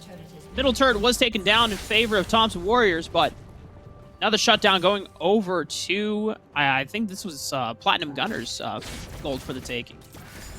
More turrets getting taken across the map. That's now 6 of them. All the inners, all the outers dropped for the Warriors. And truthfully, Rafa, this Cloud Drake Soul doesn't mean too much. Honestly, if I'm in this game, I'm kind of feeling like leaving it up basically forever. It doesn't do you that much good. And all it really does for you is make the Elder Drake spawn, which you don't want. Yes. So instead, Well, I mean, Baron. yeah. Thompson would like the Elder Dragon, but the potential volatility of having an Elder Dragon up for the taking for Bob Jones would be a win con back into the game. So, completely agree. Taking the Baron, safer, and guarantees other alternative options to being able to win the game, as Yuck X has dedicated a majority of this game to just split pushing. So being able to empower him to continue that split pushing fantasy should be able to allow Thompson Warriors to open up this base. Just a really neat response there from the Warriors. They, of course, still kind of want to have that Drake Soul. They don't really want to give over any advantages at all, especially those that are permanent over to Bob Jones. So I feel like they might still want to look to that eventually. They do have Hecarim, after all. Movement speed is his best friend, statistically. Hell yeah. But I like this Baron call nonetheless. I think this is really creative, and it does show that they are willing to think on their feet, think on their toes in this situation, and just when they need to most, at match point in the finals, still wanting to get to that Game 3 situation. I want them to as well. I'm rooting for them to win this game. The next one, you know, I'll be impartial, but I want to see a last one. I want to see some more action. Smax is a fan of more League of Legends. Can confirm. Very true. Got the minions coming in all these lanes right now, Rafa. It's hasn't quite been the biggest impact point yet. They do still need to start hitting those inhibitor turrets, but all these minions, something's got to give eventually. They've got a minute still left on the Baron. All 5 members still have it, and you're seeing the devastation starting in the base. Not much that Bob Jones can do right now. Yeah, they are playing the slow game. Conceited Smurf, however, locked up in the cage. Solar Flare finally calls out. Taunt is going to try to buy as much time as they can. Hero's entrance going to get interrupted here. The Decimating Smash does not connect, though. Sheep is able to trade his life for 3 kills over in favor of Thompson Warriors, but they lost Light Locust as well. Now it's up to Yuck X. Remember, this was another 5-on-4, and Yuck X with a beautiful barrel hits 2, takes out 1 with Conceited Goon's help, and this should be the Rakan to be run down in the base. All 5 members are gone. It's the ace for Thompson Warriors and Smacks. We're going to Game 3. Oh, Yuck X is just too strong on this gangplank, Rafa. He doesn't even need to be part of that last fight. He knows that he can clean it up no matter what happens. The barrel damage, the collector damage, the Q parlay damage. They're already on the Nexus turrets. There goes 1. Leona's in. I don't think it's going to matter too much. Super happy pig. Just going to get poisoned down. Wait a minute. Wait, it's not over yet. They didn't finish the Nexus turrets in time. I mean, Bob Slayer, if he's able to buy enough time, you have 3 seconds on offensively. Platinum Gunner, you got to get in there, buddy, but he's taking so much damage from Conceited Smurf. Everfrost comes out. All right, well, it seemed like Oh, no, wait. I'm a miss you, bud is now here. Oh, guys, just auto the Nexus turns. You don't want to take any chances with this one. Okay. Things got a little dicey and a close there for Comfort, but Thompson Warriors finally closed out the game. Whew, my heart was starting to race there a little bit. I was like, oh no, don't tell me they actually don't end here. But we're going to game 3, folks. Oh yeah, I mean, after what happened to Cloud9 earlier, the base race stuff is no, tragedy. It's just too much for us to handle, soon. but not for the Thompson Warriors, Rafa. They pull out the miracle game 2. They win this one, and they've taken us to a third and final game here in the finals. Potentially another reverse sweep 2 in a row, Rafa. Well, Smacks, you heard it here, folks. Game 3 on the horizon. Don't tune away. We'll be right back.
if I saw another day, only to scream into the night. Nothing ever tries to change, even if I want to realize. 'Cause I've been sitting here, same old ways, taking up without the same mistake. Darling, will you go away? It won't be as simple for you.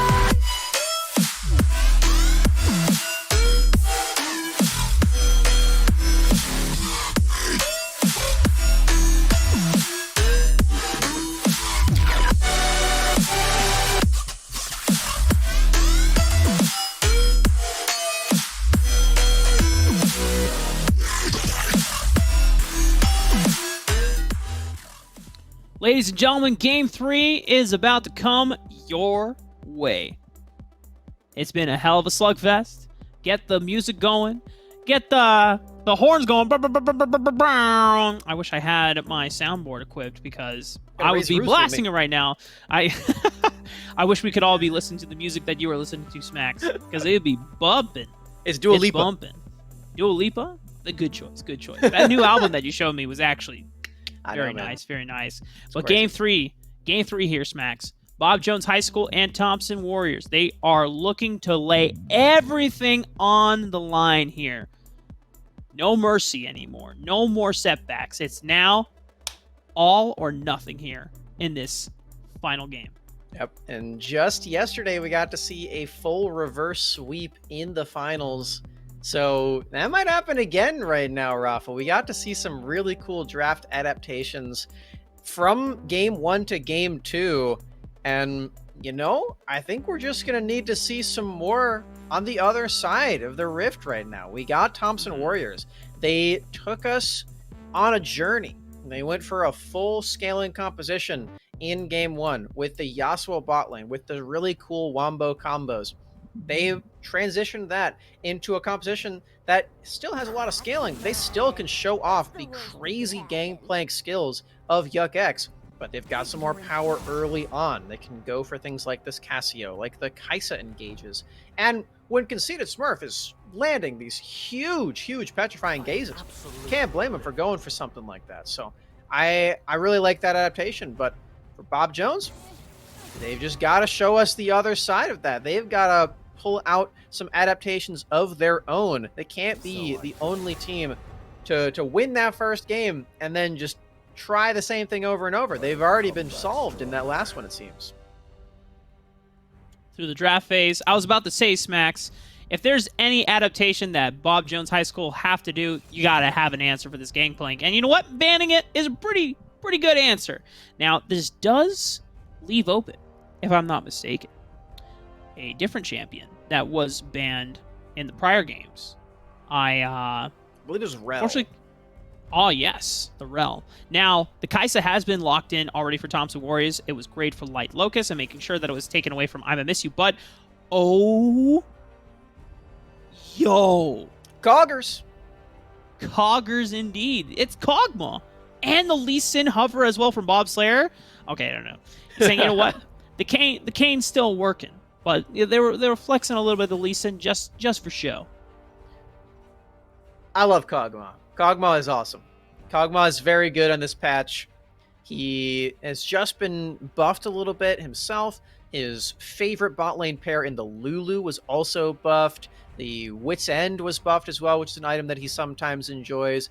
Moonstone Renewer was buffed on top of that all. So this is a really strong champion that has been let through for I'ma Miss You, Bud.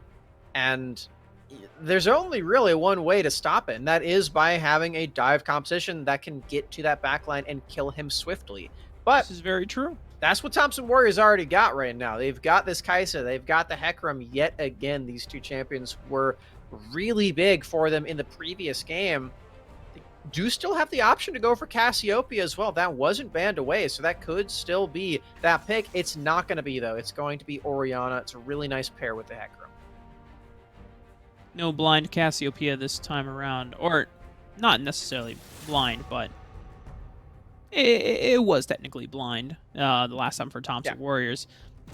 Bob Jones High School, last time The Victor was one of the bans that they took away from Thompson. They're going to lock it in, knowing that the Oriana and the Victor handshake has been made and agreed upon. Rel being taken off the table. This time around, Platinum Gunner is not going to get that Scion, though. Not this time around. Won't go for the three-peat like his jungler Bob Slayer has so far. The Blitzcrank is banned away. I feel like Thompson Warriors need to ban Lulu now. The Blitzcrank is the main champion that gives Lulu some trouble. There it is. Gotta remove that one. It's just too good in a game like this where there's no Blitzcrank and you have a Kog'Maw. It's elementary, my dear. My dear Rafa. You want to be Sherlock and I'll be Watson? Oh no. I'm Watson actually. Usually my partner Cassidy is Sherlock. Aw. Yeah. That's cute. I'm the sidekick. I could almost hear Cassidy saying, "Yep," in the background of your room there. I remember the first time that I told them, I was like, "All right, you ready to go, Holmes?" And they were like, "Wait a second. Wait, that mean I want to be sure." Oh, you said Holmes. Oh, I am. Okay, I like this. That's how the conversation went. So I guess yeah. You normally don't refer to... I guess people usually refer to the first name rather than the last name, but we got a few champions that came through the draft here, Smacks. So Ornn being locked in for Platinum Gunner. Another solid meatball tanky member for Bob Jones High School. Mordekaiser is the answer of choice into the Ornn. And then Sheep is going for that Galio once again. And Super Happy Pig, it's not the Leona, it's going to be the Nautilus. So with the Nautilus, Depth Charge is a point-and-click ultimate ability. Not necessarily Solar Flare, not as long range, but it gives you a little bit more reliability on locking down one particular target. Touching on locking down one particular target, though, Rafa, there is a Mordekaiser in this game for Yuck X top. That is a really scary champion to have to deal with for these immobile carries on the side of Bob Jones. They've got Victor. They've got Kog'Maw. If I'm either one of those champions, I do not like my chances against Mordekaiser unless I am like 16-0 or I've got a QSS. That's a nice little bonus that you can use.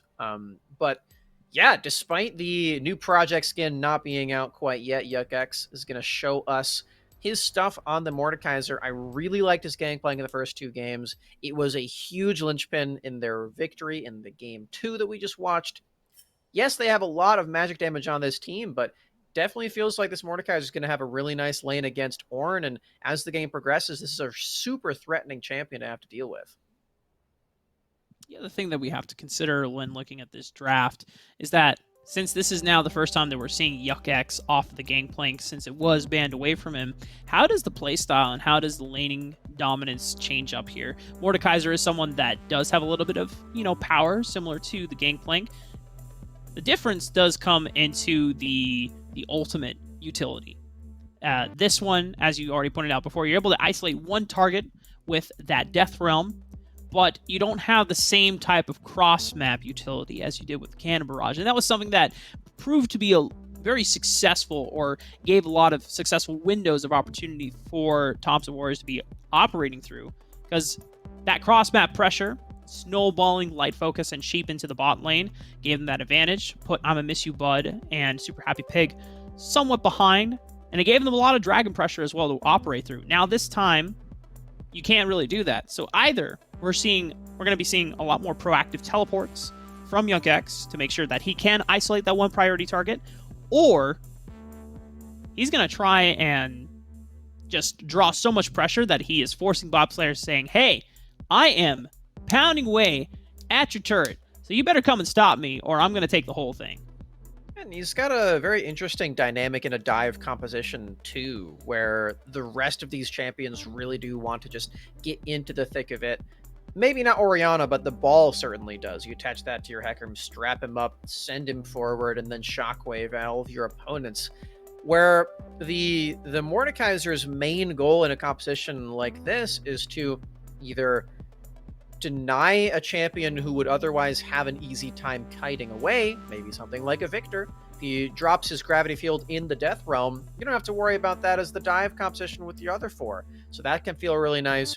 The other thing that you can do is just Death Realm the Nautilus before he ultimates. Then you don't have to worry about that extra knock-up charging through your entire team. That can be a really nice bonus as well. So Mordekaiser doesn't quite want to dive in with the rest of the team, and he doesn't have the same cross-map threat that you mentioned either, unless he has teleport available, but he can still be really good when the team fights do come through. And that's really been the Warriors' biggest strength, I think, to me. Just grouping up as 5 members, making these miracle team fights happen, even while they're down 8-0. Still showing up in those team fights was so impressive in the first game, and that's exactly what won them the second game as well. It's why we're even here in the third game to begin with, Rafa. So this is a really exciting team to me, and I'm really looking forward to seeing if they do actually pull off that reverse sweep with their team fight prowess.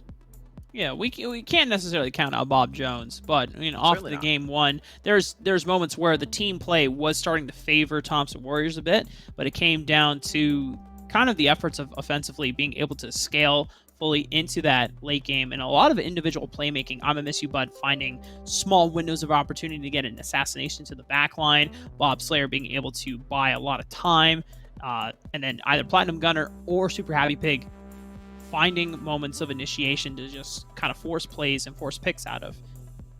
All 5 together, maybe not necessarily working as cohesively at the same time, but whenever they're able to spread fights around and separate it into individual skirmishes, Bob Jones seemed to excel, whereas a lot of the strength from Thompson Warriors, apart from Yuck X, seemed to be relying a lot on the team play there. Yuck X, though, constantly winning his lane when it was the Gangplank into the Sion matchup. Now, Mordekaiser going to be a little bit of a different flavor.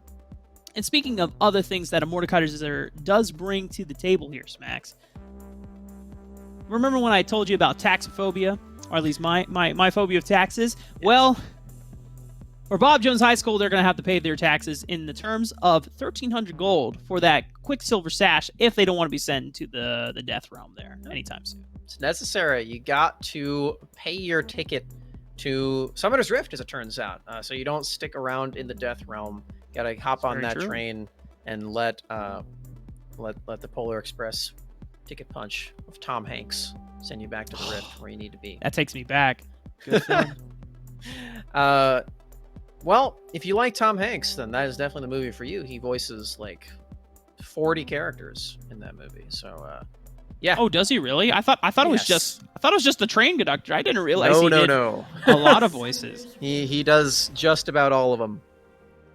Well, good thing that Tom Hanks is 30 seconds until I could have said something not ideal, I guess. I was gonna say good thing we don't have Tom Hanks here, which is a lie. I do like Tom Hanks. There's a lot of great work. So Tom Hanks as a voice actor in could you imagine Tom Hanks as a voice actor in League of Legends? Like, what kind of champion would that be? Could you just be a cowboy? I mean, that would be thematically appropriate with his previous work with Pixar, I feel. But this is very true. The duck! Duck! Oh, he's a cute little ducky. The rare duck sighting has been achieved. I need a clip of that. Oh, yeah. Send us to some friends. I know we have some duck. A little bird! Oh, man. This is a rare sighting. We don't normally get to see a lot of animals here on Summoner's Rift. Whoa! What the heck? There's so many animals out on Runeterra today. That's awesome. My partner Cassidy has just informed me that I said the word bird too loud, and my cat got excited. I thought there was a bird. So Pat Cat's like, "What bird? Where?" Sorry, buddy. Lunges at your computer screen. Disconnects, smacks. Well, it looks like it's a solo cast for me. Yeah, luckily that is not the case right now. As much as I love your voice, Rafa, I would like to help out. But yeah, Pat Cat's very eager to do the same. He wants to be heard. I think he just wants attention, He's a good little kitty. As all animals do, or any children do. They all deserve love and attention. Good stuff from Platinum Gunner, being able to use the Bellows Breath to cancel out the Nether Grasp from Yuck-X. As getting into this game, no level 1 shenanigans. We saw almost the fruits of it in the making, but no deep wards being made. So far, standard full clears from both junglers as well, Bob Slayer and Conceited Goon, respectively. On opposite sides of the map, Conceited Goon will be going for the top crab, whereas Bob Slayer will meet bottom lane on the bottom side of the crab. And, you know, note here, Smacks, that for the sides that the junglers are ending up on, that's where a lot of the priority is as well for the respective lanes. Very true. You can see that Missy Bud already has a pretty big lead, but that's almost entirely the exact same lead top lane right now for Yuck-X. See he's wailing away at this Ornn. The Bell's Breath Unstoppable was not quite timed correctly there. Does get still hooked back in. And yeah, we're seeing that both these junglers are skipping their Grump, going for the crab, and looking for a gank. Bob Slayer's in position down there, but Conceited Goon's actually instead looking for some camps. Won't find him, though. Oh, boy. Ghost has been popped offensively. He has the flash. Finally pops it. No more mana in the tank. Can't fire any death lasers back. Do they have enough auto attack damage? They do. Conceited Goon with the first blood, but Bob Slayer's here. Fortunately, misses the blade's reach. Potentially could have flashed in and picked up another kill in response, but eventually does go down. A nice gank right there from Conceited Goon and Conceited Smurf. Maybe they've got these matching names for a reason, Rafa. Maybe they are Very true. just good synergistic players together, the mid and jungle here for the Warriors. We're going to get to see that one again. Conceited Goon just has all of this power. Ghost, E, everything. Offensively has no mana, no flash. Well, after he used it, of course. It's not enough. And yeah, I mean, we talked a lot about how Hecarim has been nerfed. It is mostly with the way that he scales with items. So, level 4, you don't really feel the nerfs that much.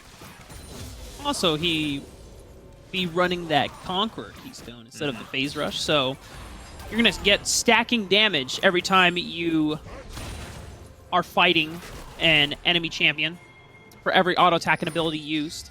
And then once you stack it up to max, you... What is it? You get a little bit of... Yeah, you start healing. It's like you get Omnivamp, essentially, from all the damage that you deal. Yeah, it feels nice. You can It stack is that nice. one up. Hecarim does attack you quite a lot, so it should be pretty easy to do. Looking at the bottom lane, though, Conceited Goon is trying to make a trek down there. Not going to work. Can go right back mid, though. Offensively, doesn't have flash. He is Victor. But doesn't find an angle quite yet. Yeah, you saw Conceited Goon trying to make up his mind, trying to find a window to act upon. Was looking at bot lane, but Super Happy Pig and I'ma Miss You backed up in response, threatening to collapse onto the river before he did. And the wave was not quite in the right spot for him to look at mid lane to punish the fact that offensively he doesn't have flash. But just as I say that, he's walking a little bit forward, tries to push out Conceited Smurf. Shockwave isn't available yet because he's still level 5. The Conceited Goon is just going to get some chip damage down. Chunks him about halfway through. Offensively still has Chaos Storm ready if Goon got a little too close into that turret. Oh my word! Whoa. Platinum Gunner's dead! That's a solo kill for Yuck-X. Well. Yuck-X proving that, hey, just because you take the gangplank doesn't mean I still can't solo kill you. Bob Jones will be able to respond with a Dragon Secure. First one of the game, but Platinum Gunner, uh-oh, brother. Just immediately sent to the Death Realm, literally and figuratively. Sheep, though, has been hooked. Flash forward. Super Happy Pig might have anticipated or taken a little bit more than thought they could. Oh my god, it's just enough damage. I thought he was barely going to be able to walk out alive, but that Void Seeker from Light Locust was beautiful. And just like that, Thompson Warrior is able to answer back in. Let's see how this unfolded, Smacks. Yuck, just hit level 6 right there. Lands the hook. Ooh, okay, so he actually gets a really good Death Realm angle. Platinum Gunner can't walk away. You don't quite get to see it in Spectator, but depending on where you are when you flick your Death Realm on somebody, it opens up toward them. so it closes in a little bit more offensively. Holy moly, That's not how I thought I was gonna go. Yeah. I mean, Conceited Smurf was one auto attack away from being able to pick up the solo kill, but offensively answers back with that Chaos Storm, and the burst damage takes Smurf by surprise. Bob Jones High School answering back on the Rift. Oh boy, Platinum, you have ult, but I don't know if you win this one. Yeah, YuckX still has Flash to be able to fall, and oh, beautiful stuff. The Q, Flash, guaranteeing the damage down. Platinum Gunner, he's not having a fun time in this top lane matchup. Face flat on the ground, the Ornn corpse right there. 2 solo kills top lane for YuckX. This is off his main champion, too. We got to see the Gangplank first picked in the other games. This is the Mordekaiser instead. They blind picked this one, too, if I remember correctly. The Ornn was the last pick. Or no. It was not blind picked, actually. It was the response. Oh, we get to watch this. All right. Just get to see some mid laners ulting each other. Look at those circles. But it's the laser, the line at the end, that wins the day for offensively. Now we get to see Yuck smurfing it again. He doesn't even need ult for this. I mean, it was so close.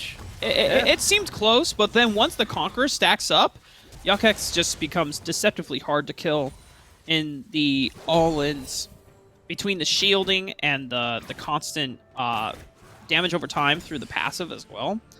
Oof, it's tough for Platinum. Truly is. He's even going for the magic resistance that you can possibly get in that early game, the Mercury Treads, providing him some of that in this lane, but there is no release.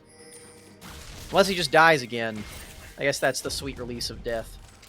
But that's a little dark. Yeah, just a little bit. For Thompson Warriors, they are going to have to try and fight for these dragons. Oh my god, Conceited. Ooh, nice flash. Jesus. Well, Conceited Goon saying, you know what? Last time we needed defensively up in the middle lane, I'm just going to dive him on a turret. Hero's Entrance is going to come out, try to answer back, as Bobslayer is going to dodge out onto the taunt and the Justice Punch with the Umbral Trespass, and he gets the shutdown on the Conceited Goon. But he doesn't have enough HP to survive afterwards. Yeah, the return kill's going to feel pretty all right there for Bobslayer.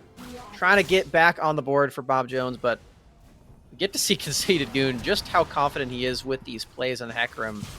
He's 3 levels down, but still, he's okay to go for these.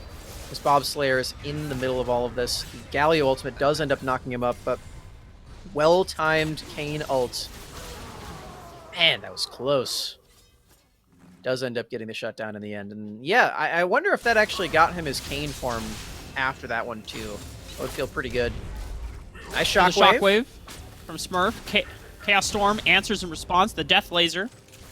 Smurf just trying to look for control. He does have Goon and Sheep here just in case there is any shenanigans about to happen, whether it was a roam from Super Happy Pig or Bobslayer coming up to clean up this wave. Doesn't look like he's going to get there in time as Conceited Goon is threatening to take Raptors. The teleport will come in from offensively. He'll be able to pick up the wave, and now making sure that Goon doesn't get to stay too long for those chicken nuggets. Look at this go, though, Rafa. Teleports here for Conceited Smurf. This is just so that they have more pressure for the dragon, which is coming up right now, actually. Is available. Bob Jones is able to take the first dragon on the map, but they're down 2k. If YuckX teleports to this, then I don't think they can take this fight, but nice hook. Yeah, it lands on the Conceited Goon. They get a bunch of damage down. Ultimate already expended with the Death Charge, but now that offensively, and I'm a miss you here, this is where the damage is really coming through. Bobslayer forced to flash out, but YuckX now trying to turn things around. He hasn't popped the Death Round quite yet. He's going to pop it on the Super Happy Pig. He should be able to pick up this one, but now in a 1v4 on top of the Gravity Trap. There's no way that he gets out. It's a shutdown. A lot of gold over to I'm a Miss You button. The action doesn't stop here. Oh, what a beautiful shockwave, though, from Smurf. Is able to save his own life, interrupting the second cast of the Call of the Forge God. But still, the overall advantage going over to Bob Jones. Yeah, things are getting really close and heated in this game, though, Rafa. That is the second Drake of the game, but the beginning of this fight was just so nice. We got to see from stealth, really nice vision toggle here from our producer. Super Happy Pig lands all the crowd control on a conceded goon. This Hecarim, who you need to be alive to start up the Drake, and take it with the smite later on as well. It's dropped alongside Galio here, and only now does YuckX finally arrive. And again, Super Happy Pig with all this crowd control saves I'ma Miss You, Bud. You have to imagine that the Death Realm was cast upon Kog'Maw. It would have been a lot tougher to close out this fight, and Kog'Maw might have died at the end there instead, but Happy Pig, happy to be the sacrifice in the end, does go down for his Kog'Maw. And for his team as well, because they've almost equalized the kills. It's 5-6 now for Bob Jones. They've taken a second Drake on the game. They are looking like they're going to be able to scale up this one. And a lot of that is just because YuckX was a little bit late to the party. He's also not able to find the right target of choice. Obviously, you could see that he had red in his eyes for I'ma Miss You on that Kog'Maw, but being able to flash out and away to safety meant that the only other target that seemed like worthy of his time was Super Happy Pig. But that shutdown gold going over does not spell good things for Top 2 Warriors. Whereas for Bob Jones High School, it's great. What's not great for them, though, is this topside freeze that YuckX is putting in some nice work to get. Denying a lot of minions from Platinum Gunner. That does not feel good for Orin. You're down about 50 CS up in that top side. And yes, that last fight did go well for you, but YuckX is extending that lead even further up there. Look, Platinum, he's lucky enough to sit in this alcove right now to try to look at the minions. There's no way he's going to go hit him right now. Yeah, he needs the XP.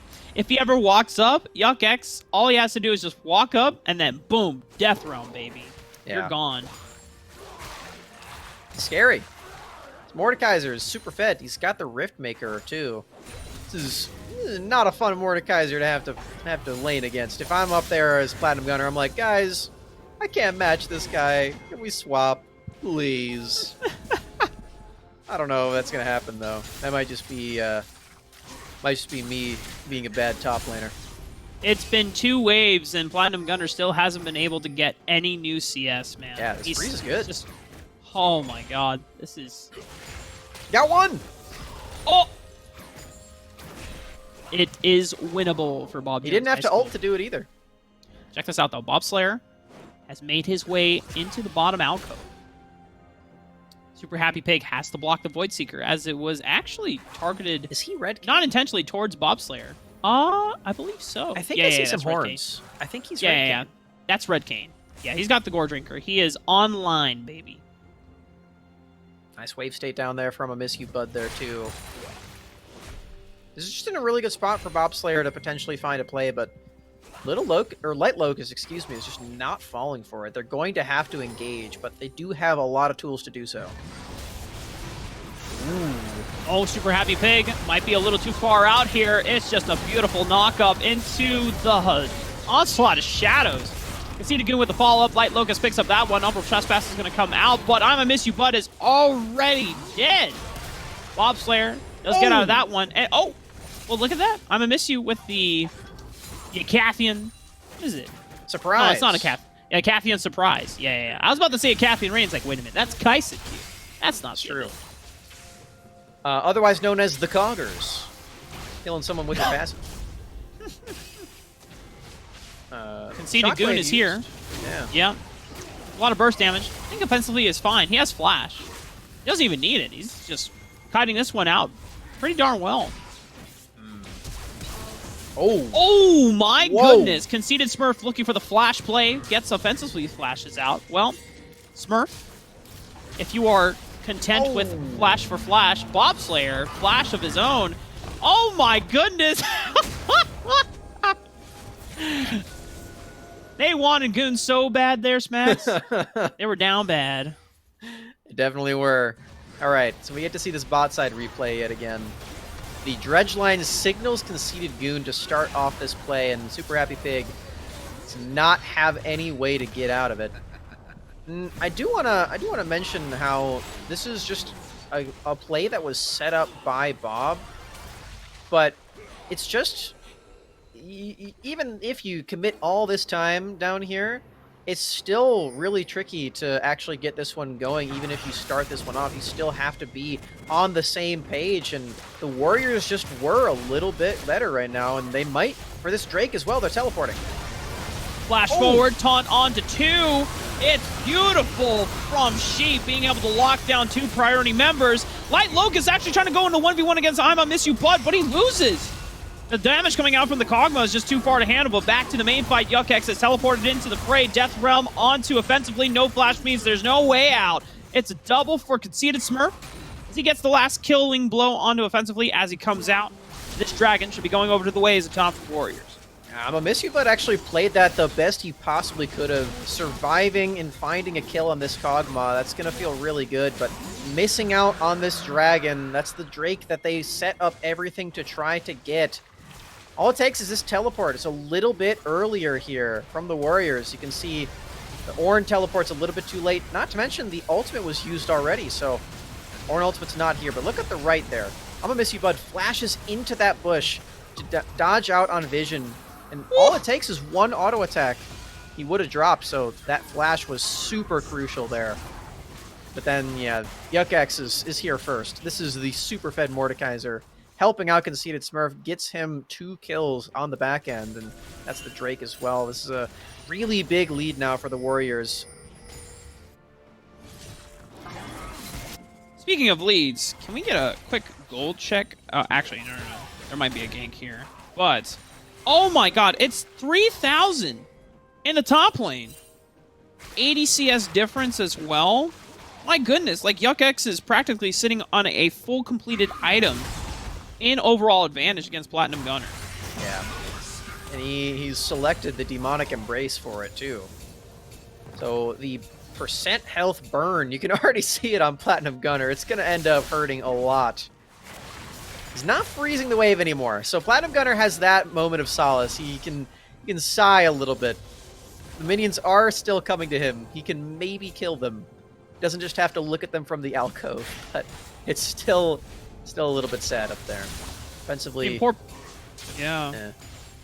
Poor Platinum Gunner hasn't even gotten a chance to finish a full item yet. He's going for that's the turret Sunfire too. Cape, it looks like. Yeah. Oh, man. Platinum, no. Yuck-X, definitely. For you. Yeah. But Yuck-X is taking it to Platinum Gunner in this matchup once again. What? Damn one! What is this? They won Worlds. Haven't you heard? That is true. I didn't realize the Worlds Cup was just chilling in that area before. Yeah, it stays there the whole year, if I remember correctly. Unless it changes for MSI. Maybe it does. Maybe it'll change.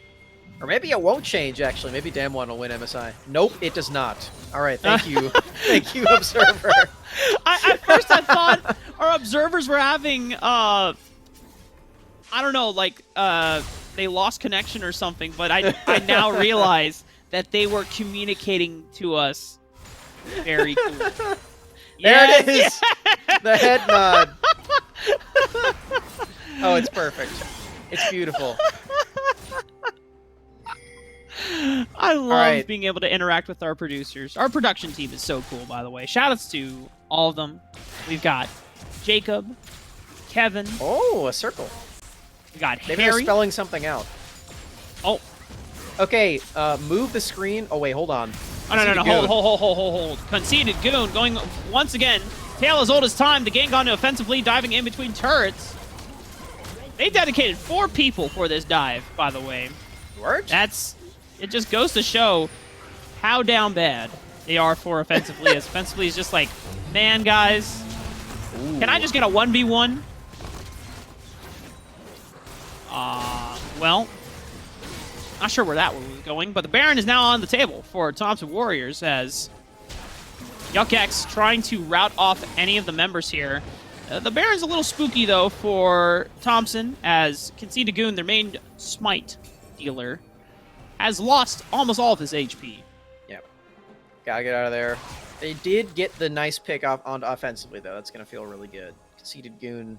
We get to see it yet again. He has done a great job of relentlessly ganking and attacking this mid lane.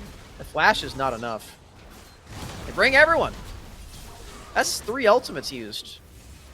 But they killed him. So, I mean, you can't blame him for that one. Yeah, did you see how Conceited Smurf had to run through the turret to make sure that they were still in range to cast Shockwave? Yeah. That was attached to Conceited Goon? That would have been awesome. disastrous. Yeah. Unlike that one time where we saw a certain someone miss their Shockwave. Oh no. Let's move to a different topic with speed. So we do not speed. have to talk about that. Because if we're talking about speed, Smacks, we have this 4th dragon coming up, which means we have another Cloud Soul on our hands. More ability haste for ultimate cooldowns being picked up here for the Thompson Warriors. If the game went long enough for Cloud Soul to be picked up, it's more movement speed whenever you cast ultimates as well. So it's great for Hecarim, great for Kaisa, great for Galio. Uh-oh, 1v2 time. Yuck X, let's see how you can do in this one.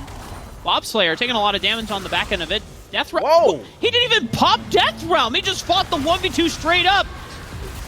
Call the Forge God comes out with the knockup, and now he casts Death Realm, and he's found it onto Super Happy Pig. He's going to able to isolate the support away from the rest of the members of Bob Jones High School, and reinforcements have come on through from Thompson. Smacks. What the heck? This Yuck X guy, he's kind of a Smurf. I know his mid laner says Smurf in the name, but I think it might be Yuck X who is the biggest Smurf of them all. A 1v2 situation, he finds the kill. They've got the jump on him here, Rafa, but it just doesn't matter. Look at all of this extra damage that he's able to pack through with his passive. Oh my goodness, Bob Slayer just doesn't even get to press ult. And then, icing on the cake is that he gets to flash after Super Happy Pig. Probably not necessary, but just the style points. The flash forward and kill that Nautilus. That's got to feel really good. He's got the crown over his head. Yeah, he's the king. King of top lane right there, Yuck X. And he's the king of keeping the gold lead in the hands of the Warriors as well, Rafa. They are looking super dominant in this game. You know what's also super cool about Yuck X? He got accepted into Auburn University, man. He's going to go there for computer science.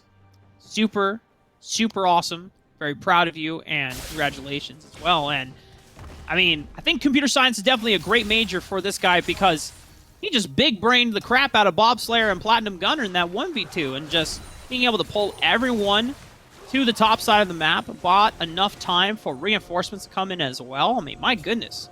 Yuck X has been a huge factor in the victories so far for Thompson Warriors. The game isn't over yet, but with a 7,000 gold advantage on their side, Bob Jones High School are now going to have to dig deep to get back in this game. Legend has it that for his college application, Yuck X, instead of a cover letter, just put in a Gangplank montage. And he was like, I know my way around a keyboard, winky emoji. And they were like, you're hired. Or not you're hired, you're accepted. Welcome. There you go. Oh man, now this is just Here it rude. is again. Yuck X, I'm pretty sure you could have taken Platinum Gunner on in a 1v1, but bringing Conceited Goon onto the fight, that's just cold-blooded. Gotta spread that assist money across the team, keep the advantage in their hands, and that's a 15th kill for the Warriors in this game. The Baron's still on the table. They thought about it earlier, thought better of it though. Could have been a throw. Don't want that. Pressure is just amounting to just huge leads in all 3 of these lanes. You can see for Bob Jones, all of those lanes are getting pushed in right now. They have to go deal with it. And that does signal the start of the Baron. Baron about 8,000 HP right now, dropping quickly below 7,000, 6,000. Bob Slayer does have Smite.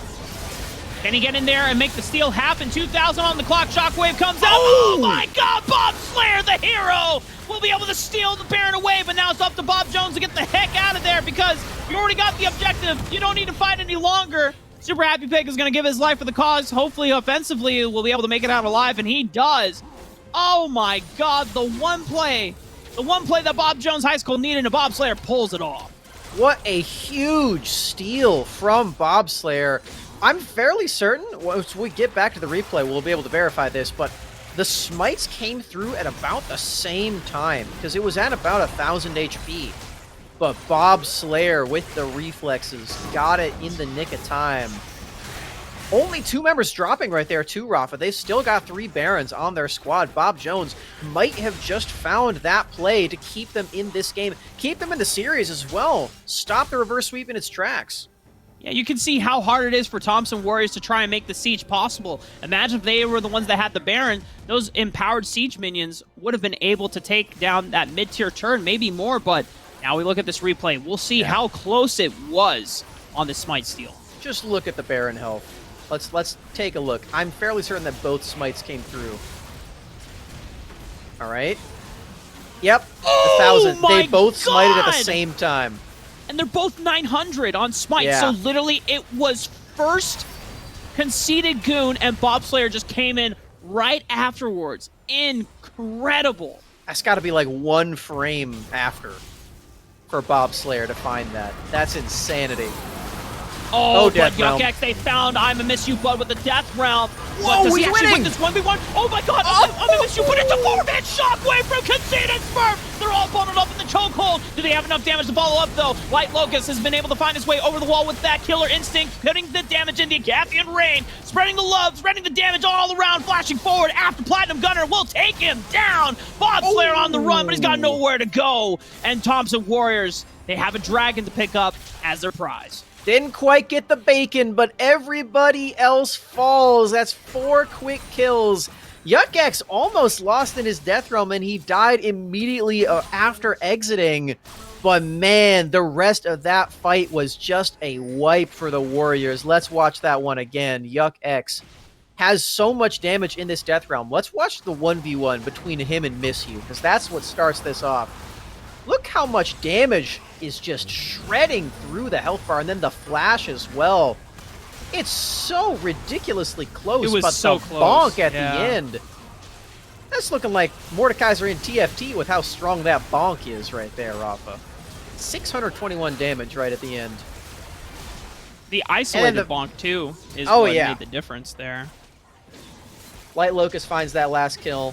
Bob Slayer gets dropped by Conceited Smurf, who had a crazy shockwave in that fight as well, I might add. Ridiculous. That just got them their 3rd Drake of the game. Conceited Smurfs, 5 kills now. He's almost got his hat completed. How much gold is he sitting on, actually? I wonder. Can we get a quick gold check? Okay, 644. So Yep, most in the game. he's about 500 away from being able to have enough for the death cap. Because completion cost is 1,100. So actually 400 now. So I would imagine a couple minion waves, maybe 2, 3 total should do the trick. And then Conceited Smurf will have that death cap. But Thompson are pushing in this minion wave, trying to get some pressure down onto the inhibitor structures. Baron here, so it might be a little bit tricky.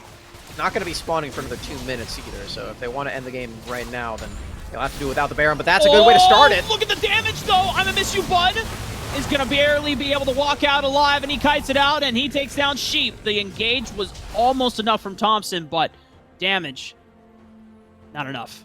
Yeah, Miss You Bud survives that one. Does he have any magic resistance? I would hope that he's building at least a little bit so he can have the QSS eventually, but helps in situations like that also. Conceited Goon, though. Oh my God, Conceited Goon has the NOS button, and he has the movement speed to run down offensively. Now Thompson Warriors are able to equalize 1-for-1 in terms of members on the battlefield. Yuck X splitting on the top side of the map, threatening the top inhibitor structure. All 4 members are going to commit, but that should open up the middle inhibitor for the taking from Thompson Warriors. They're going to be able to peel off Yuck X, also being able to walk out safely. Jones realizing that they can't defend multiple objectives at the same time. They do lose out on that mid lane inhibitor. 32 minutes into the game, that is a huge detriment. It's going to be some really big minions pushing into that base. Not to mention offensively dropping in the mid lane as well. We do see now the items are up. I'ma Miss You Bud does have a QSS. So that is the thing that saved him from the Orianna burst damage, and it will save him later from the Death Realm, you have to imagine. If that gets casted upon him, then he can get out of that one real quickly. But now that he has QSS, it might just not be cast on him at all. That's the nice thing about the QSS. Just having it means that you're just safe in general. They won't hit you with that. The only unfortunate thing that is it does delay any power spikes unless you want to just fully complete a Mercurial Scimitar. It's not a bad item. You get some lifesteal, but you don't get any crit value out of it. This is a crit on-hit build from I'ma Miss You with the Kraken into Nashor's and Phantom Dancer.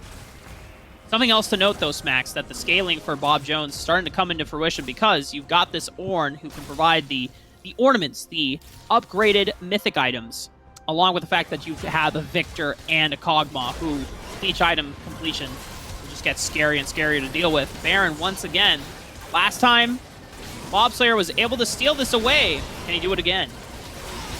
No control word in the pit, so any word, be able to spot this. There's a control word. Bobslayer's in range. Oh no, he can take it! They backed off the Baron, and they just let him walk away with it, and I'ma Miss You Bud. All the exchange tools have been used. Onslaught of Shadows goes into the backline. I'ma Miss You Bud already using the QSS, but Shockwave was huge, and the Kog'Maw is dead. And now for the rest of the members of Thompson Warriors, they lose the Baron, but can they find any more stragglers to pick up? But Bobslayer, taking a while to take down, but finally goes down. 2 Baron steals in a row. Unfortunately, it's also 2 Baron teamfight losses in a row, but still, that is a huge, huge stall again from Bobslayer. Get this guy a raise right now, taking both of those back to back. This fight is really tough from there on out, though, because you lose out on I'ma Miss You Bud. On this Kog'Maw, he's most, if not all, of your damage. Does get dropped. Bobslayer as well in the backside, but he already did his main job, stealing away that Baron. Bravo. That's 4 Cloud Drakes. 4 of them. Something we have to note here, Smacks. This is one of the few times where I look at a game, I see that a team is 10,000 gold above the other team, and I still have faith that the other team could potentially win just because of how the team fights have been playing out. Yeah. Like, I know it sounds super crazy, but Kog'Maw has been shredding front lines offensively when he's in the right position, has been able to disrupt natural battle lines. The gravity field, as well as the Chaos Storm, just cause so much disruption for Thompson Warriors. So now it's really pivotal. It's crucial for Thompson to make sure that their burst always lands on the I'ma Miss You Bud, being able to destroy him and take him out of these fights.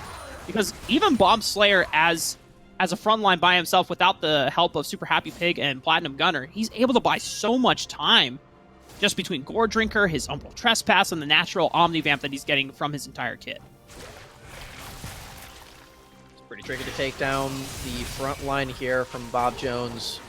If that's the case, then Kog'Maw can pump out all of this damage. He's got the extra safety of the Quicksilver Sash. He's even going for a Guardian Angel as well with the Chain Vest. It'll be even tougher to take him down. Bobslayer potentially looking for a play. Doesn't want to do it in the end, though. But you have to remember that Cloud Soul does give Hecarim just so much extra movement speed if they want to go for a fight. And extra movement speed for Hecarim means extra damage, too. Quite literally, it translates directly to attack damage. It's a really big deal for these fights. Also, a really big deal is that the Baron has just run out. Right there. It's gone. Extra bit of safety on the minion waves is not going to be there. However, the inhibitor is respawning, so for Bob Jones, win some, you lose some in that regard. Keep note that Flash is still down onto offensively, and Casino Spurs. Almost enough damage, but not enough. I'm a Miss You Bud was trying to trail right after. Look for a punish on the conceited Smurf. But now, Smacks, that means it is flash and heal down onto Kog'Maw, and you have to wonder. I mean, Thompson Warriors, there's no way that they're going to let that go unpunished, no? Yeah, no QSS either. So if YuckX really wants to, you're in the death realm. I believe with 4 Cloud Drakes as well, I'm pretty sure that Death Realm has a lower cooldown than QSS. Which is pretty disgusting, if you ask me. And once he pops it, you're going to get an obnoxious amount of movement speed as well. What? You know what, YuckX? I know you don't have flash. Why don't you just walk up? Yeah. See what happens. It just ult him. He's got Thornmail too, so it's not like I'm a Miss You is gonna have an easy time killing him this time either. It's really tricky to do so. But for the Warriors, we're seeing that they're taking this slower, which I respect. They're not wanting to throw this. They're right at the finish line right now, Rafa. Right at that last moment where they can find that reverse sweep. All it's going to take is one sweet engage, or maybe waiting for that Baron to come back up. It's not too much longer now. They can wait for that, use that to buff up their minions, but it's not really looking like they want to wait too much longer with this positioning. There's the Ornn ult. Oh, the Forge God goes wide. Ooh. Doesn't hit anyone on the knockup. That's one engage tool down for Bob Jones. Now it's up to Super Happy Pig, looking for a depth charge to try and turn the tides of battle here, as the rest of the members of Thompson Warriors will take the middle inhibitor once again. They do get split up here, though, as they're trying to rotate over to the top side.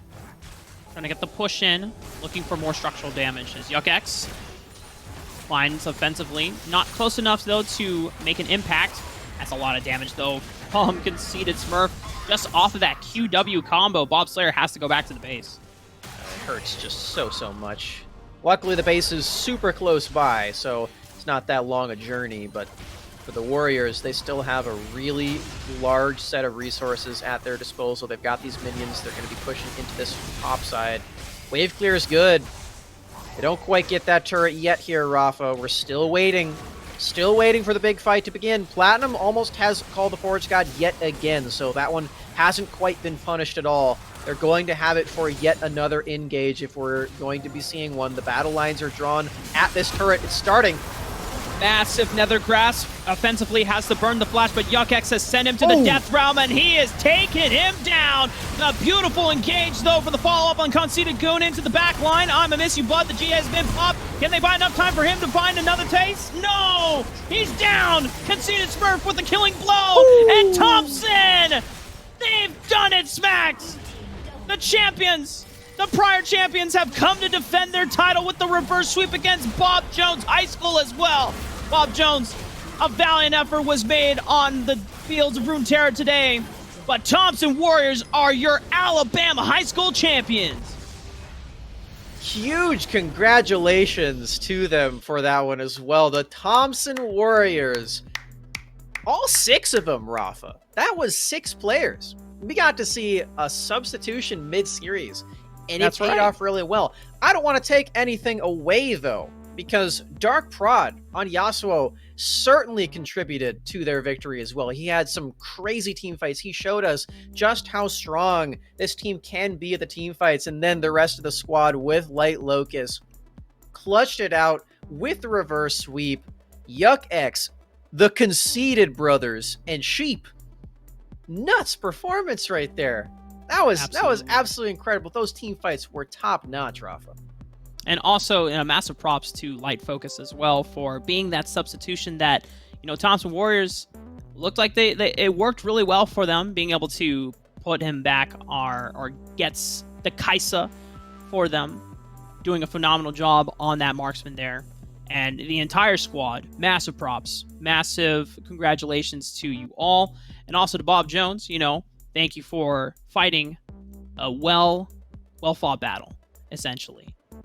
But ladies and gentlemen, Thompson Warriors representing Alabama, they are your state champions here.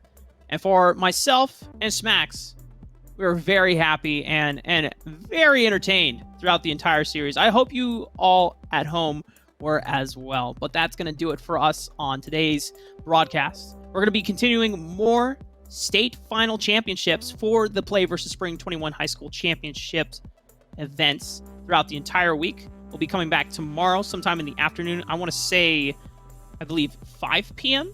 Eastern time tomorrow. Yes, the affirmation from our lovely producer in the back. Thank you all for watching today. Have a great day.